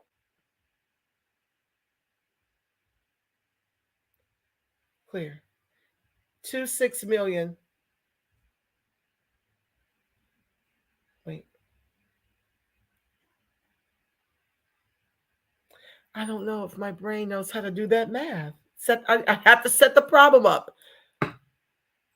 If we're 6.5% of the population, which includes about 600,000.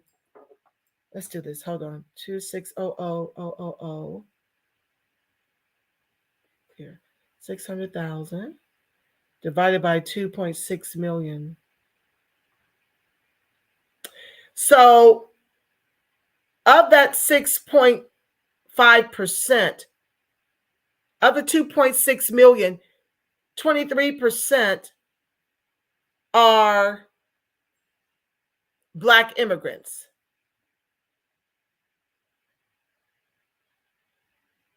Which makes 77% American freedmen. But our homelessness rates are off the charts. Off the charts. 6.5% of the population in the state. Homelessness, oh my God. Oh my God. 60, 70%.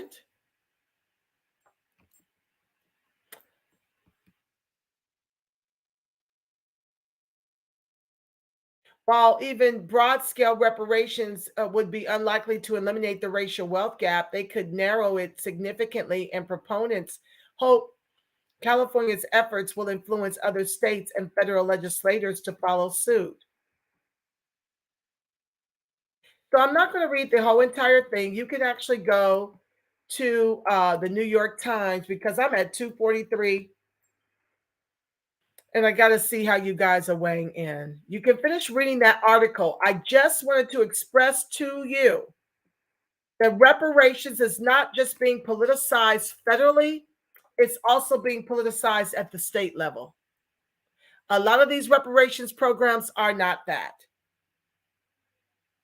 A housing voucher is not reparations, especially when you do it and 16 people qualify and the rest of the area is Black immigrant. Hello, Chicago. Okay.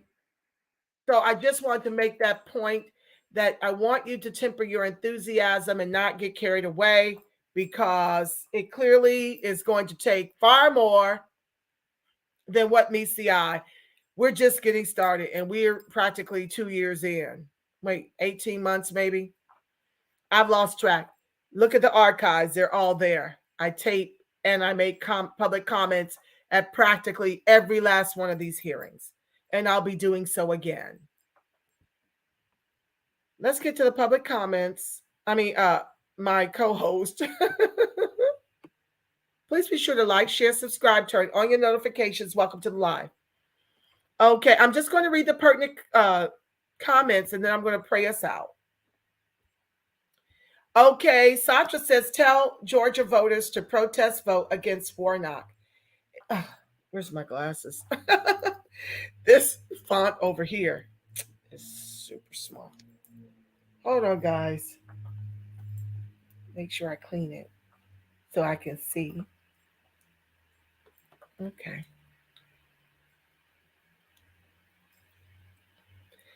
Tell Georgia voters to protest vote against Warnock. It's not about Herschel or Warnock. It's about protesting the Dems. Close the border and groom our NRE. I don't know what that means, but you're absolutely right, Satra.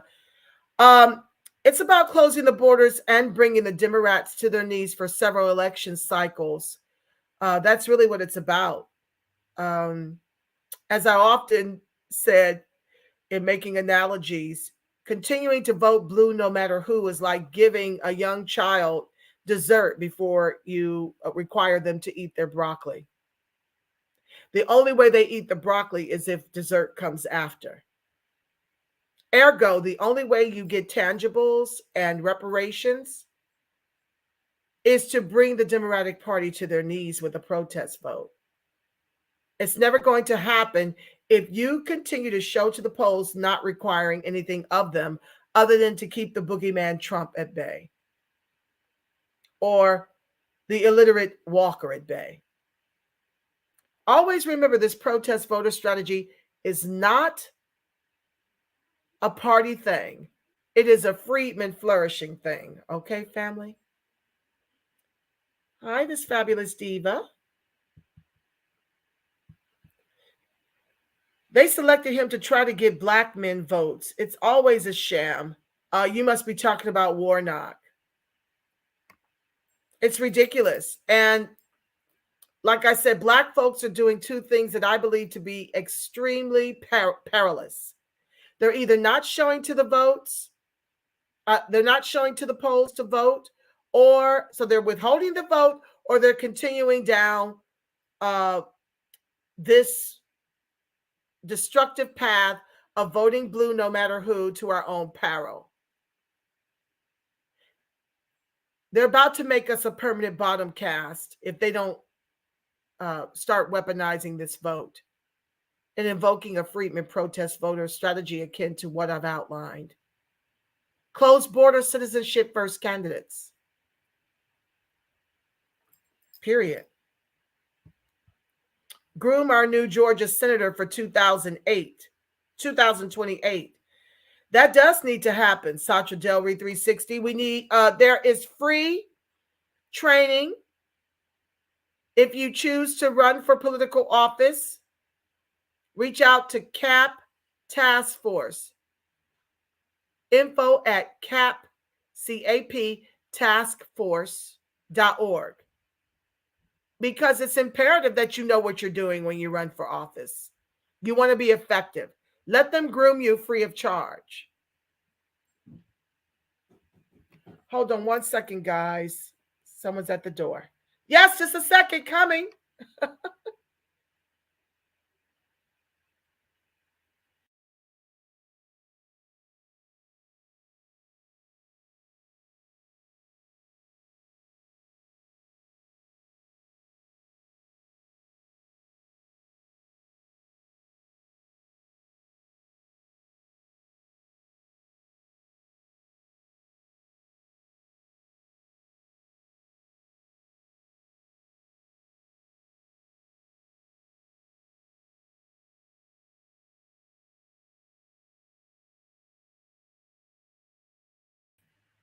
Okay, guys, I'm back.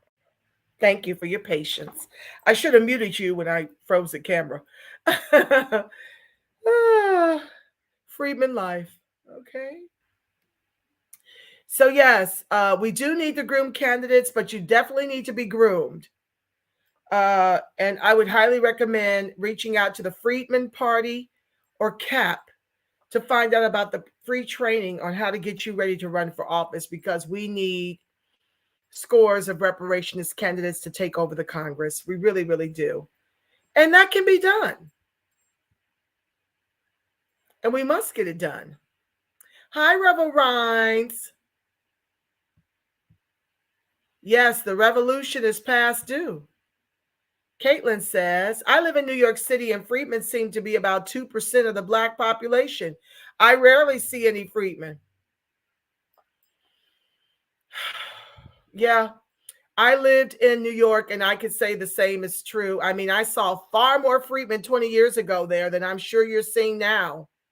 So I'm not understanding these numbers. But this is a problem with flat blackness, right? This is a problem when you don't delineate, when you don't do data disaggregation. I'm sure a ton of those immigrants identify as African American or Black American. right? This is the way they blend in. This is the way they check the box and get all of the entitlements that our ancestors fought and died for, right? Because they're identifying as us and they blend in with us based on skin color.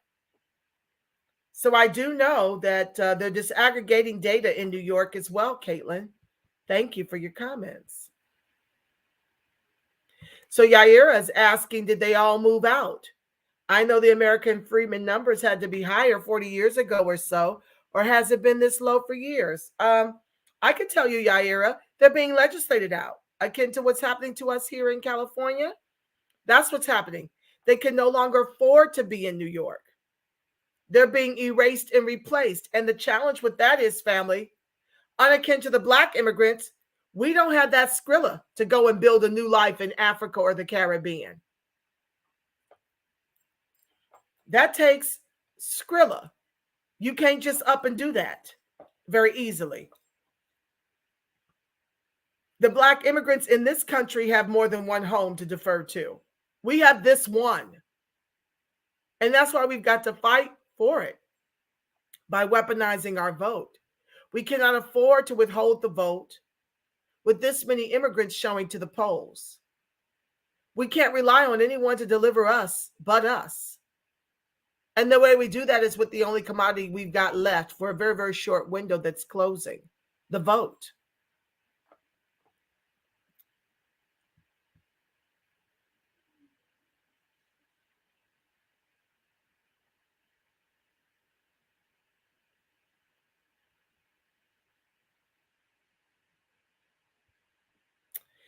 DJ says, who cares what they think?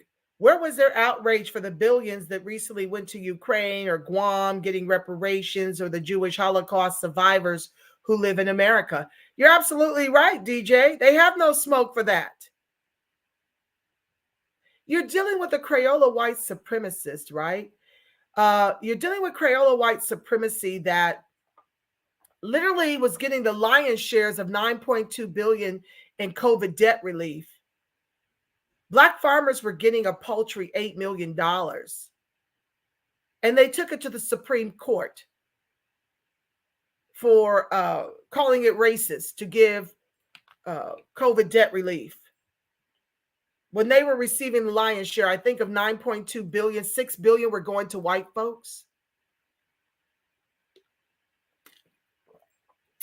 This is how much they are invested in making sure we stay on the bottom economically.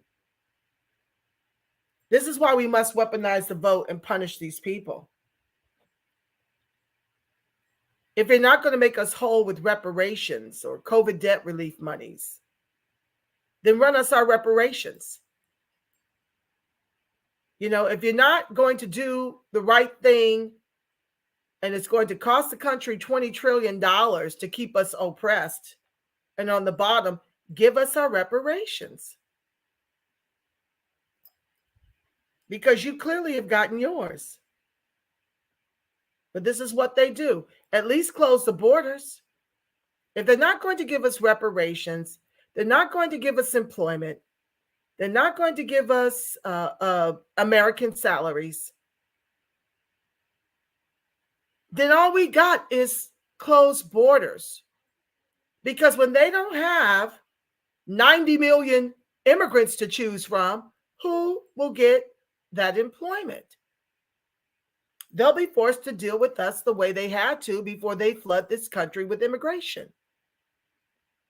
So you've got to use your vote to neutralize your most imminent threat right now.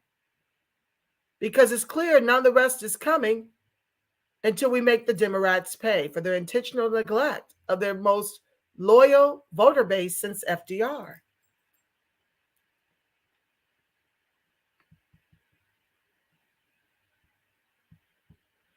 I've seen the rapid decline in just a short time. The rest of the nation will look like New York City if we don't stop this mass immigration mess. It is sad, and the city is unrecognizable. Caitlin, the same thing is happening out here in California.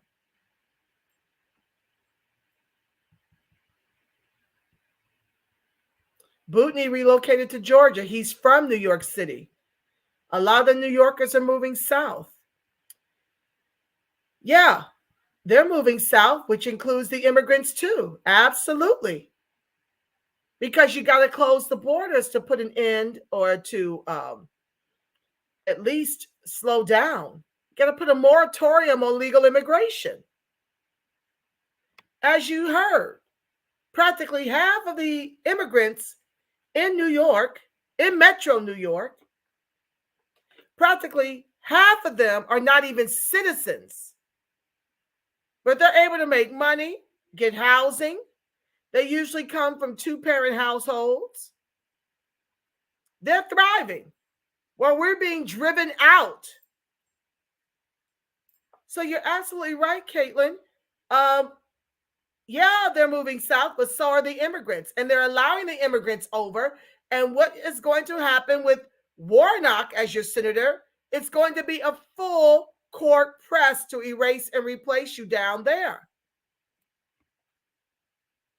And I've already done reports on how poorly Blacks are doing in Atlanta.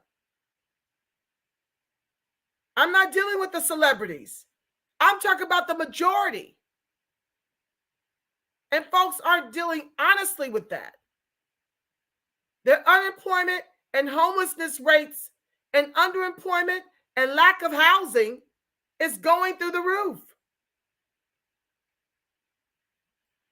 Where will we go when we can't go back south? Because of the same issues happening in the West and happening in the East, which is why I'm sounding the alarm.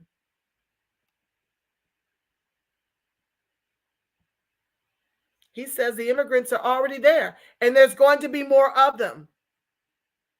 This protest voter strategy is to try to help you guys mitigate what is happening in the democratically ran cities and states like California and New York. We're sounding the alarm. It's coming your way in droves. You won't be able to get out from under it. You can't wait until it happens to get active. That's the problem. We're already Johnny come lately to a lot of these issues. Always Johnny come lately. Pulling up the rear. And then you got a million fires you got to put out. Not just the one. When all you had to do was weaponize your vote, put the illiterate Walker in place because he believes in closed borders, and save the people and spare the people in Atlanta of what's happening in these other places where we continue to vote against our own interests. Not me. I voted red down the ticket in the democratically ran state of California. Yes, I did. And it felt great. Aren't you tired of them making much ado about the repugnant clans than they do the Democrats? Both parties suck. Both parties are racist, but one party believes in citizenship first and closed borders. And you need to find those candidates, and that's who you need to weigh in your vote, or you're finished. Caitlin's telling you, Bootney's telling you, I'm telling you. DJ says Schumer, Hochul, and Adams are rats. They are not friends of Black American DOS freedmen. You are absolutely right, DJ. Absolutely right. Even Adams is an immigrant. So this is what happens. When you don't weaponize your vote and you continue to show up voting for blue no matter who, or voting based on identity politics, you get immigrants in office in every branch of government who are going to continue to suppress you, to guarantee that you can't get up off the bottom.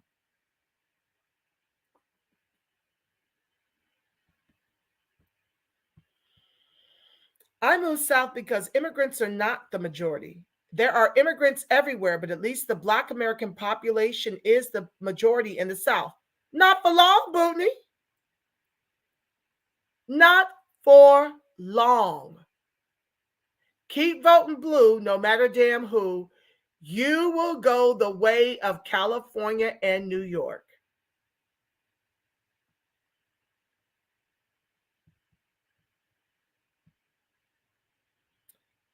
Yaira says, wow, I'm in LA County. It is definitely Tijuana, Mexico here. I'm down here with her, LA County. Warnock's ex-wife said that he physically abused her. Yes. But when the mainstream media is democratically ran, you won't hear about that. Just like you won't hear them make much ado about Hunter Biden's laptop.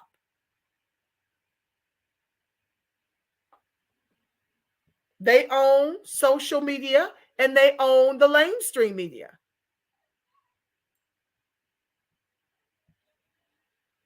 Warnock is for immigration flood in. Oh, yes, it's coming. And this is a challenge I'm having with the people in the South. They're very smug with this idea that they still are the largest majority. But how are you faring economically? And what's happening annually as immigration starts to rise in your respective cities and states? With your own vote, might I add. Hi, Carolyn. You're right. That's so old. The usual allegations when people are running for office. They did do the same thing to Trump. Yes, the way they are demonizing Walker and dragging him and wanting to roast him and wanting to punk him and all kind of stuff. They're desperate. That's why they bring in the Barack Obamas and the Oprah Winfreys and, that's why they bring them in. Because they're not doing that great. And that's what I mean by the real shame and embarrassment, Barack Obama. Shouldn't be the fact that Herschel Walker wants to be a werewolf. It should be the fact that you're in a runoff with the likes of Herschel Walker. That's the story. That's the news at 11. It is said that Warnock evicted poor people from a housing complex. Yes, Satra. They owed as little as $30. And while he gets $7,500 a month from his church, Ebenezer, where Dr. Reverend Martin Luther King used to be minister, while he gets $7,500 a month in a housing voucher, they're over there evicting American freedmen who owe as little as $30. It's all in the reports.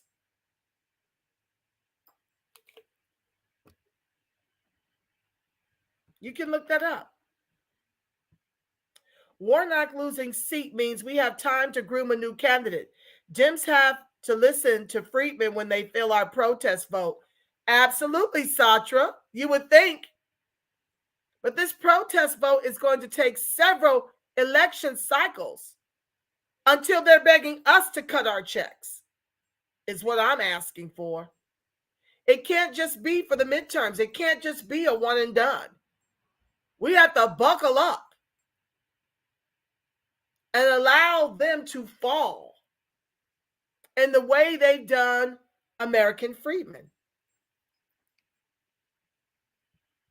I'm going to stop it right here. We're at 3:04. I apologize, family. I'm going to try to do better.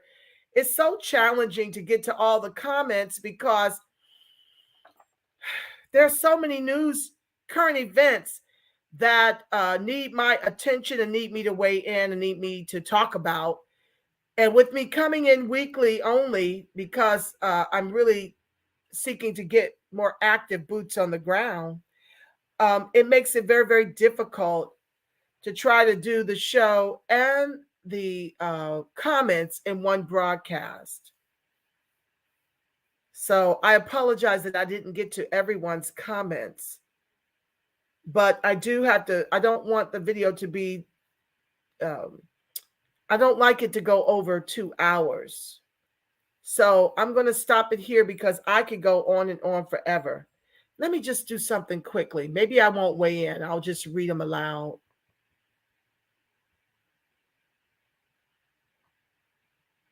Yes, Satra. Go to the Reparationist Perspective archives and listen to the Black Tax and Prejudicial. Thank you, Satra. Absolutely. Another reason to shoot us down. Hi, Easy Axe. Recovering Pan-African. Good to see you too. Good to be seen. The agent in California is an Asian immigrant who is bootlicking with his bill of protection and won't do a damn thing about these armed robots. Oh, you're absolutely right, sis.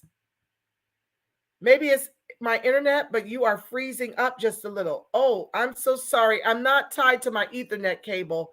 I'll remember to do that the next time. Oh my goodness.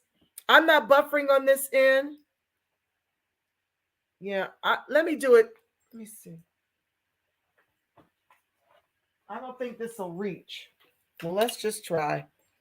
Maybe I can reposition myself and put the Ethernet cable in. I'm sorry, fam. I'm just now seeing this.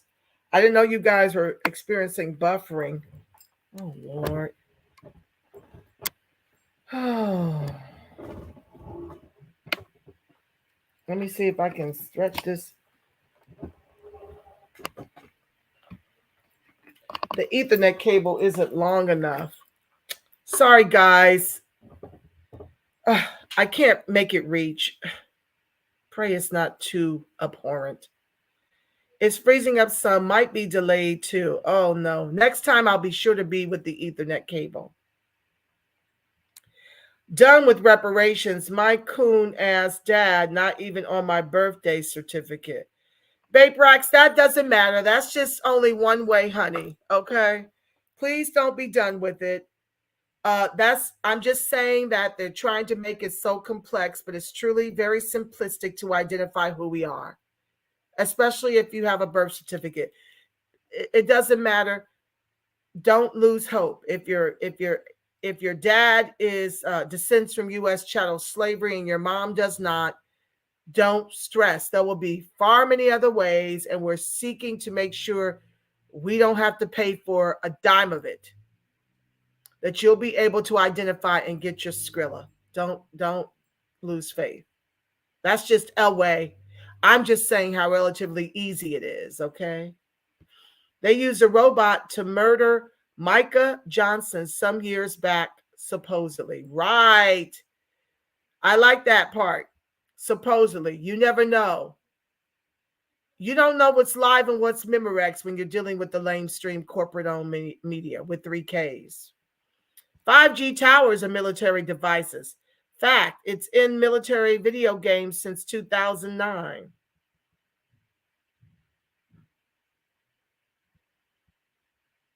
That sniper killed a couple of cops who had white supremacist tattoos on their body and white supremacist rhetoric on their social media pages. They forgot to mention that. How convenient.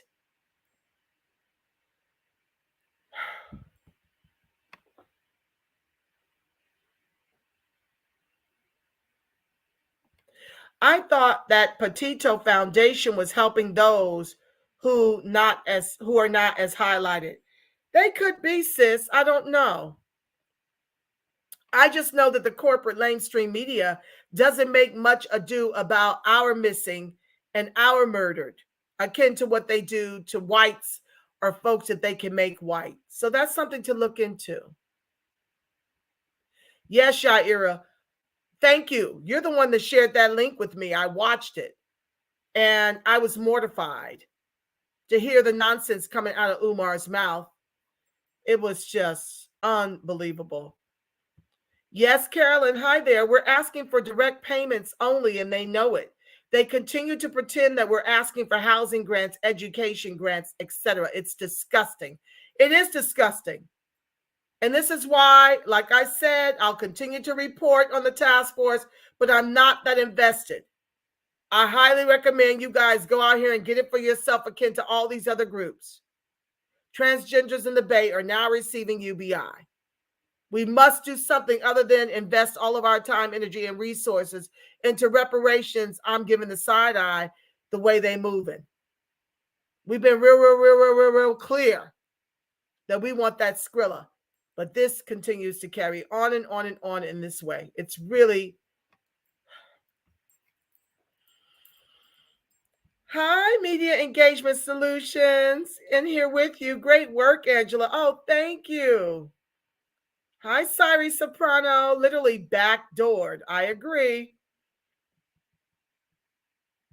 I heard Umar wasn't even American freedman, so he has no claim to receive any reparations in the first place, if it's true. Pan-Africanist is what we know is true about Umar Johnson. Well, I know that he is a Pan-Africanist empathizer. And I think he's constantly talking about he is related to Marcus Garvey, and I thought the other person, the other icon he was related to was an American freedman. He's constantly bragging about that lineage. Was it W.E.B. Du Bois? I can't recall. Frederick Douglass? I can't recall off the top of my head. I don't listen to charlatans, really.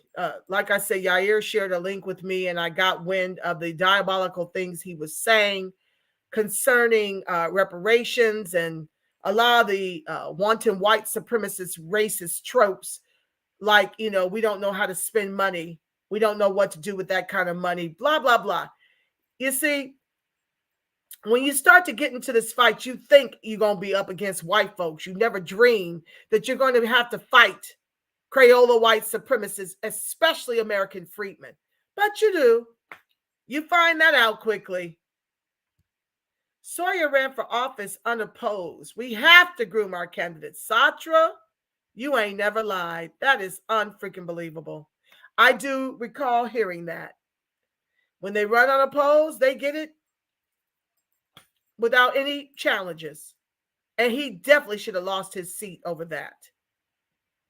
But this is why they do it. They don't have to fear losing their seats.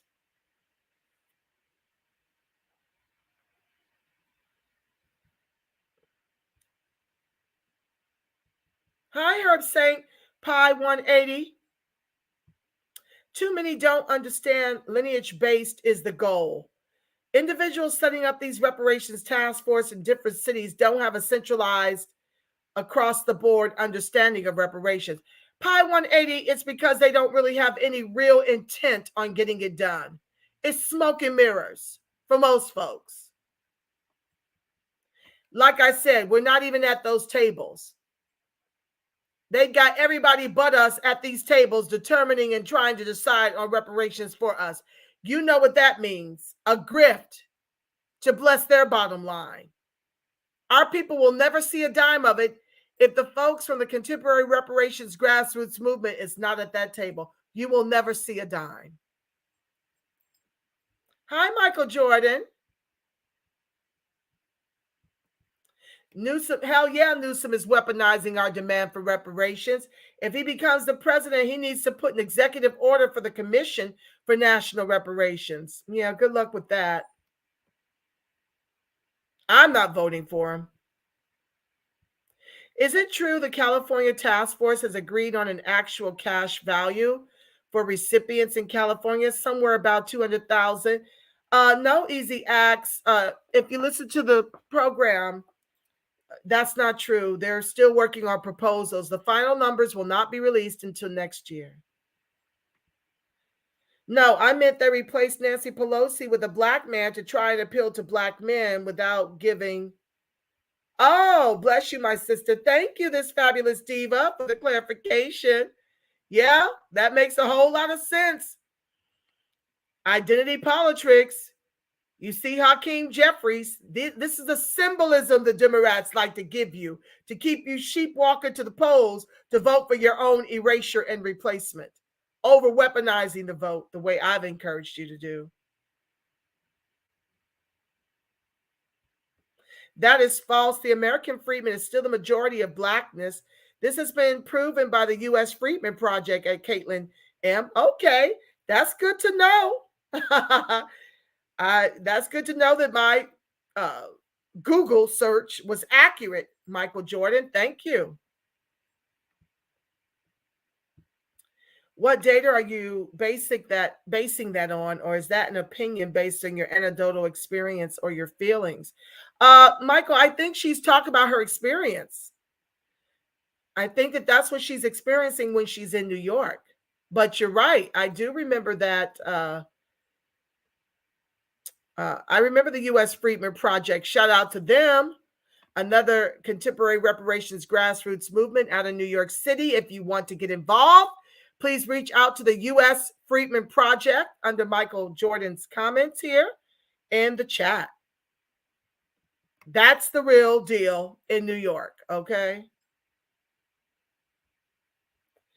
Michael's in New York City, born and raised. Hey, hey now. Yes, Carolyn Quinn, they are killing us and locking us up as well. You can't forget that part. Absolutely, Carolyn.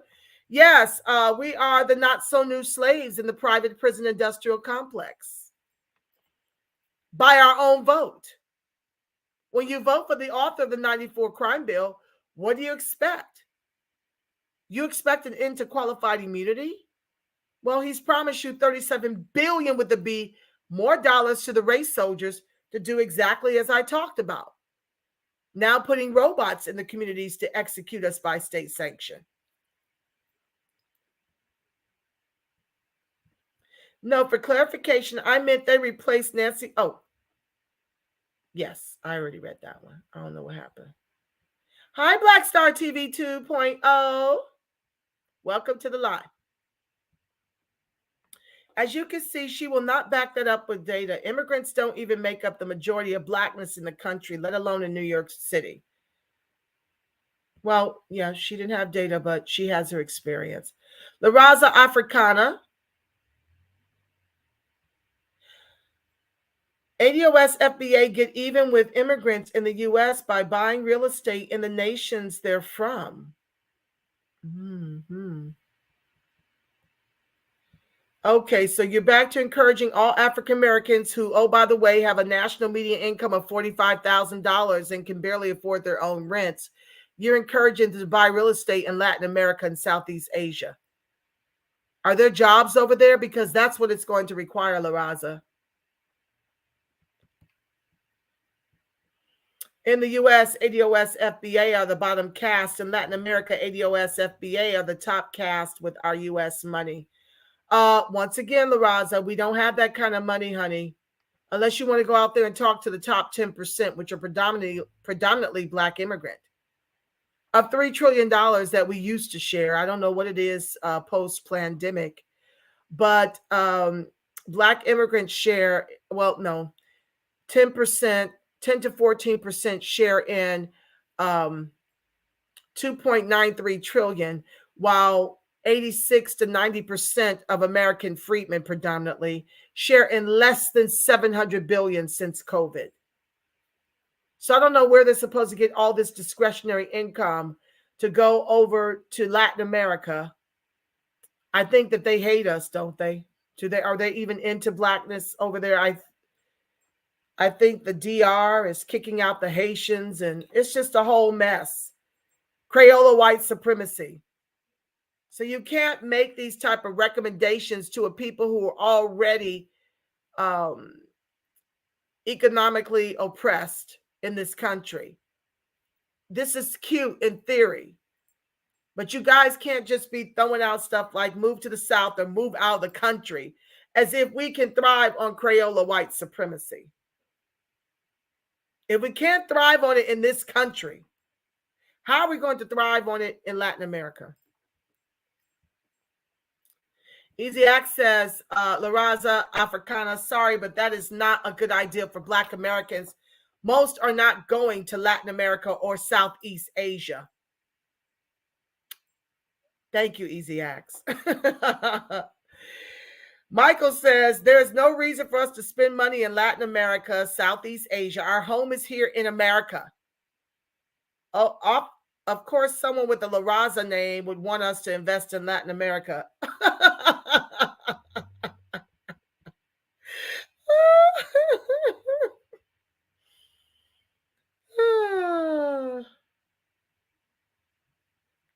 Hi, Miss Great Abe. Oh my gosh, I haven't talked to you in so long. Honestly, I've known about the immigration issue since the late 90s. Our people are so lost. MGA, you ain't never lied. Listen, there's no reason for us to be lost when we've got leaders like Dr. Claude Anderson, who's been sounding the alarm for over 40 years, honey. But what can be done?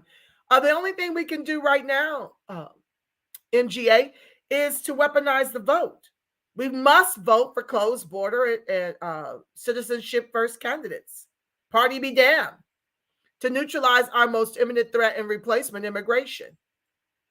If we don't show to the polls in Obama-style numbers, we leave the fate of our lineage in the hands of immigrants who seek to replace us and Crayola white supremacists who seek to erase us. It's as simple as that.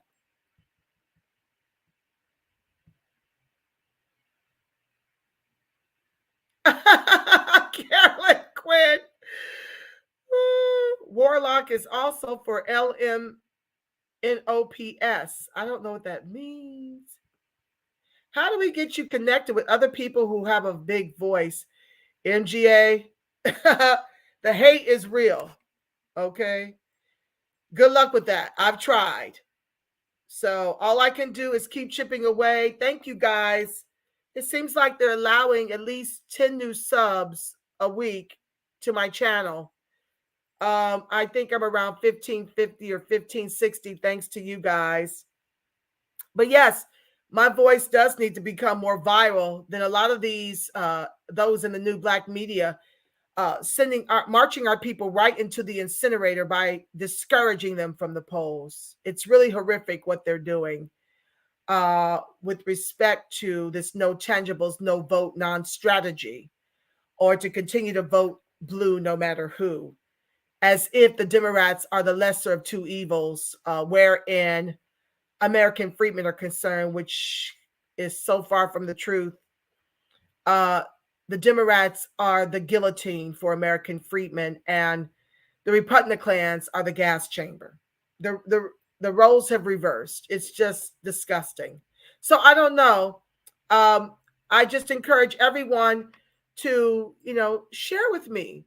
Share with them about me in those spaces when you're over there, okay? Let them know about the reparationist perspective.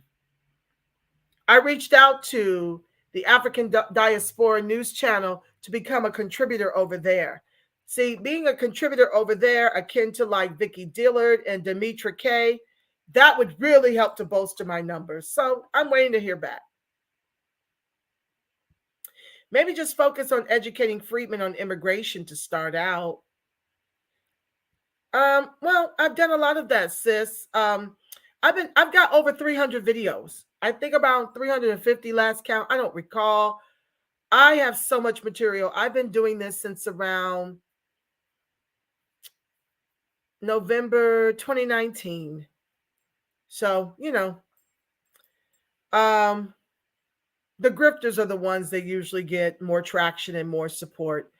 It's not glamorous what I do over here because it's about the work. You're going to find in these spaces, lots of people want drama. They're not really here to go to work. Queen Yasmin, I want to go on and on forever. I want you to go on and on forever. Oh, God bless you for that. That's music to my ears, given that most people want me to shut up. Thank you, baby. Thank you, beloved.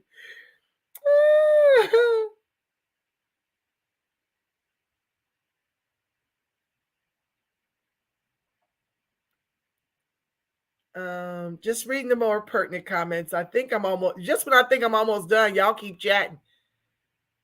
And I'm almost at 3:30. Well, so much for finishing in 2 hours, but I owe y'all this. I'm going to have to find a way to shorten my articles. That's what I'll do. Because when I really, because I won't see you for another week, when I really want to talk about it, I've got to make sure I scale them down even more.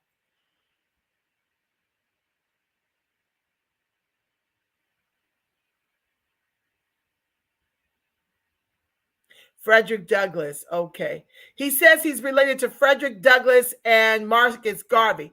So Frederick Douglass is actually a freedman. Yeah, Umar claims that he's related to Frederick Douglass. Thank you, Michael Jordan. Yep. And Marcus Garvey. He gave a breakdown of how he's related to Frederick Douglass. And to my knowledge, W.E.B. Du Bois is not an American freedman. Really? Yay, Umar is sketchy and always talking crazy. Yes, especially about reparations. He really pissed me off in that one link. He is highly off code and he doesn't speak for us American freedmen and our reparations claim. He needs to sit his Pan-Af ace down.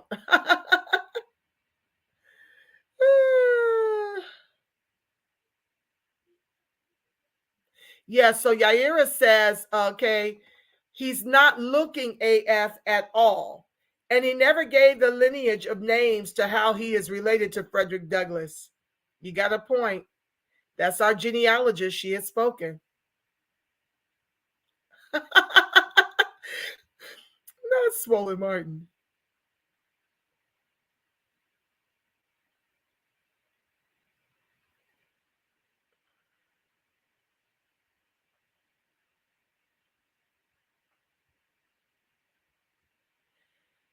Hi, Tay-Bay. I swear, sis, you must trademark some of these terms.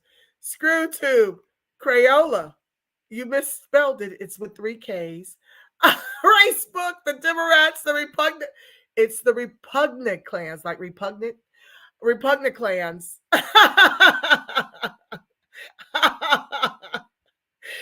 Yes, my inner silly is just constantly making up names. Not Uncle Roro. Thank you, Angela. This is Freedman Reparationist. Freedman on deck. Much respect to you, Angela. I love your passion. You do not play no games when it comes to our people. I love it. I love you too, fam. Freedman strong. Yes, I do. Absolutely. Most Latin Americans hate the American freedmen. And just like Angela said, we are a wealthless group of people. Okay, so now he wants to brag. I have 2 houses in Mexico, one in Puerto Rico and another in the Dominican Republic. La Raza Africana, are you American freedman? Or did you come over here and make all that Skrilla and then purchase like you did? Because that's not our reality over here. Fact salute to Freedman Elder Dr. Claude Anderson, Freedman first. All Freedman facts, Angela. I love the reparationist perspective, and I love you too, fam. Easy act, you might be onto something. La Raza Africana, silly idea. Are you a troll? Freedmen in places like New York City are like unicorns. You have a lot of posers in New York City saying they are freedmen when at least one of their parents, if not both, are foreign born. DJ, another thing they started doing when they run for office, I try to find out if they're first gen. They started erasing the lineage of their parents. They don't talk about that no more. Girl, the politics is real. During the Great Migration, my mother moved in with strangers, Black people in New York. We in the South have to open our doors. Yeah, we do. We have to take care of each other. That's what they do. Immigrants live together until they increase their funds or establish their business. Speaking of which, family, this is something we can also do for our children. After they graduate college, allow them to live home until they can raise enough money to buy their own property or get married. That's another thing we can do. Latin American nations seem to be quite racist. Absolutely. I don't know why La Raza is telling us to go sign up for more Crayola white supremacists. I don't understand that. I had a family member that was arrested, and it was a nightmare and a very long time to get him out of that. They were so greedy and money hungry. Yep, you got that right. Okay, La Raza Africana says Latinos are said to be future majority in the U.S. Afro descendants are majority in Latin America now. You're absolutely right, La Raza Africana. That's why Joe Crow was telling us to get used to being bottom caste. It will be your permanent station. And when we ask about reparations on the debate stage, he pivoted to how much the immigrants did to build the country. and how he'll be damned if he's going to neglect their needs. So you're absolutely right. They are on track to be the majority in the U.S., and they're taking over at every branch of government. Hi, Miss Powell. Hi, family. We definitely need to groom our candidates. The key is we need to groom them. Yes, folks are famous for putting all the work on the shoulders of just a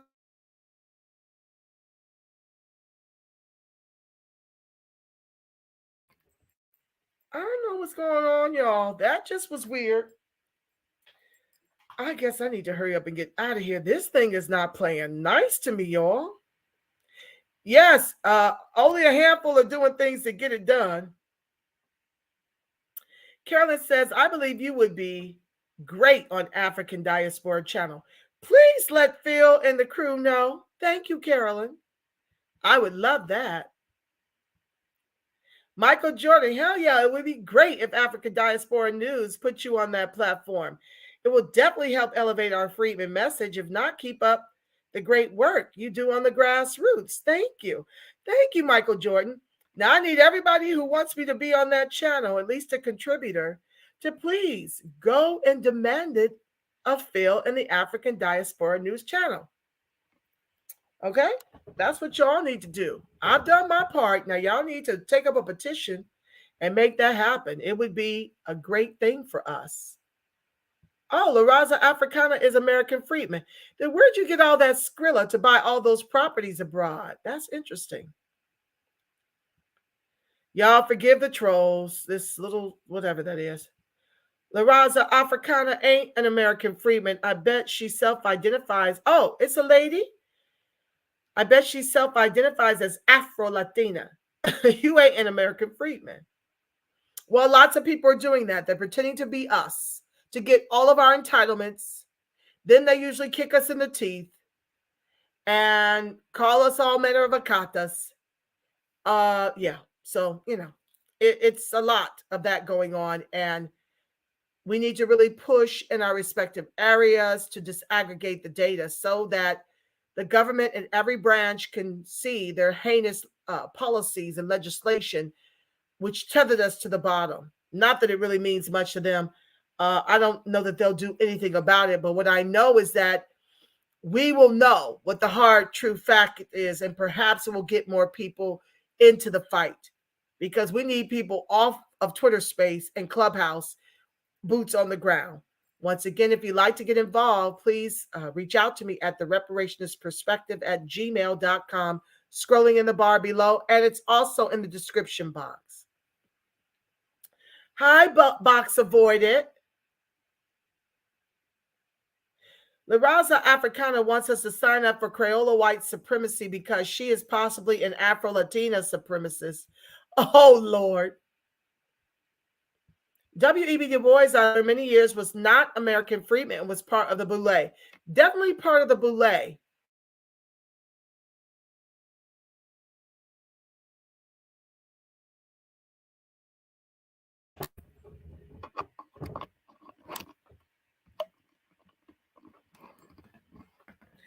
Okay, I'm stretching this Ethernet. Let me see if that'll work. So I can finish this broadcast. It is buffering. My apologies, family. Latin America is not a monolith. As an ethnic group, Puerto Ricans, Dominicans, Cubans, Mexicans do not outnumber the American freedmen population. Michael Jordan, I would venture to say you're right, but that's soon to happen. And let me break down the math for you. Right now, there's 46 million Hispanics. 14 million are on deck to be given citizenship vis-a-vis DACA. And over 5 million have been allowed into the country illegally. So 46 and 14 is 60, isn't it? Yeah, there'll be around 65 million, which will be comparable to the number of American freedmen in the country. Because we know that the census doesn't count us all, and they've had us at 13% since the 70s. That's an absolute lie. So I don't know the accurate numbers of us, but what I do know is that we're not as politically engaged as they are, because they're incented to be politically engaged. They're incented with our reparations, protections, jobs, homes, businesses.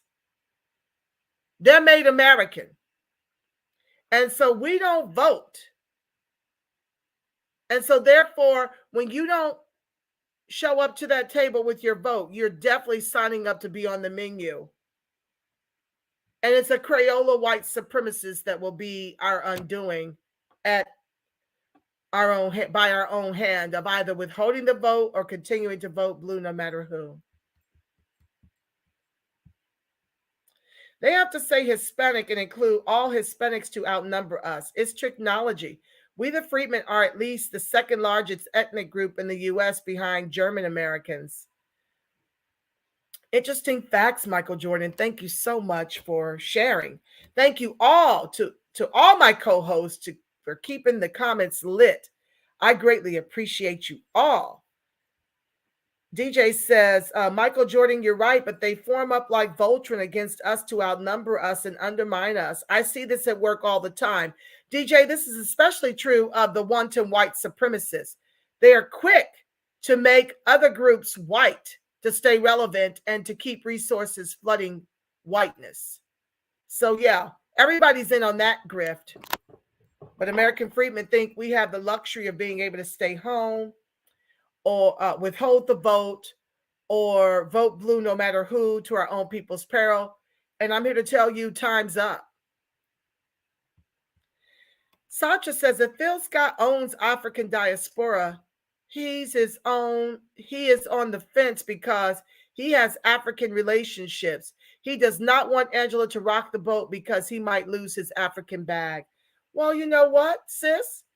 I know how to temper the commentary I have over there. I absolutely don't need to talk about, I don't talk negatively about any immigrants.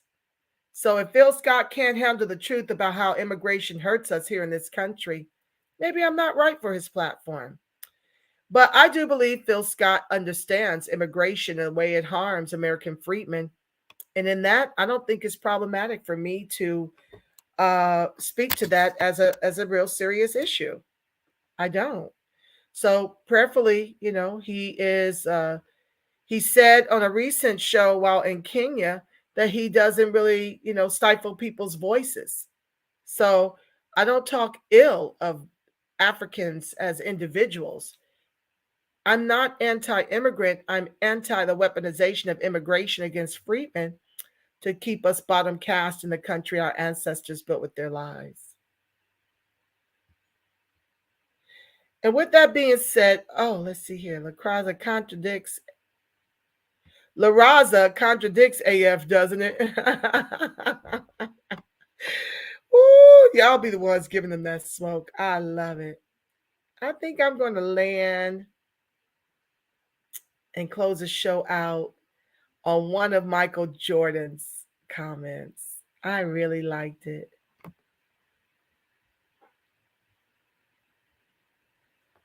Yeah, maybe that one. Let's kind of, that cuts my face off. Let's see if I can find one that's a little smaller. I just like it. It makes me happy. Okay, let's see. And then I'm going to pray us out. Well, I guess I'm just going to have to decide that this is going to be a longer than normal show because I only come on once a week. Okay. Well, I can't find it. I'm just going to leave it at that. I know how y'all feel about me, and I return the sentiment a millionfold. I thank each and every one of you for being here. There's other places you could be to spend your Sunday, and you chose to be here with me for your political education. Just grateful to each and every one of you. I'll be back next Sunday with the weaponization of more current events in another segment of As the World of Freedmen Turns. I'm floating with that as my standard kind of Sunday fireside chat with American freedmen and allies all throughout the country as the world of freedmen turns. Anyway, y'all, I love y'all so much. Thank you so much for being here. I want to remind you that the light of God surrounds us, the love of God enfolds us, the power of God protects us, and the presence of God watches over us. Wherever Freedmen and its allies are, God truly is, because family, you are the face of God. Yes, you are. You are the voice of God. You are the body temple of the Spirit of the living God. Until we meet again, family, I want you to make it a beautiful, God-inspired rest of your evening and work week. And if no one's told you today, know that I love you Black. And I love you oh so Freedman strong. Yes, I do. And until we meet again, family, I'm believing for each and every one of us a ton of peace, love, and reparations, reparations, reparations. Thank you. See you again real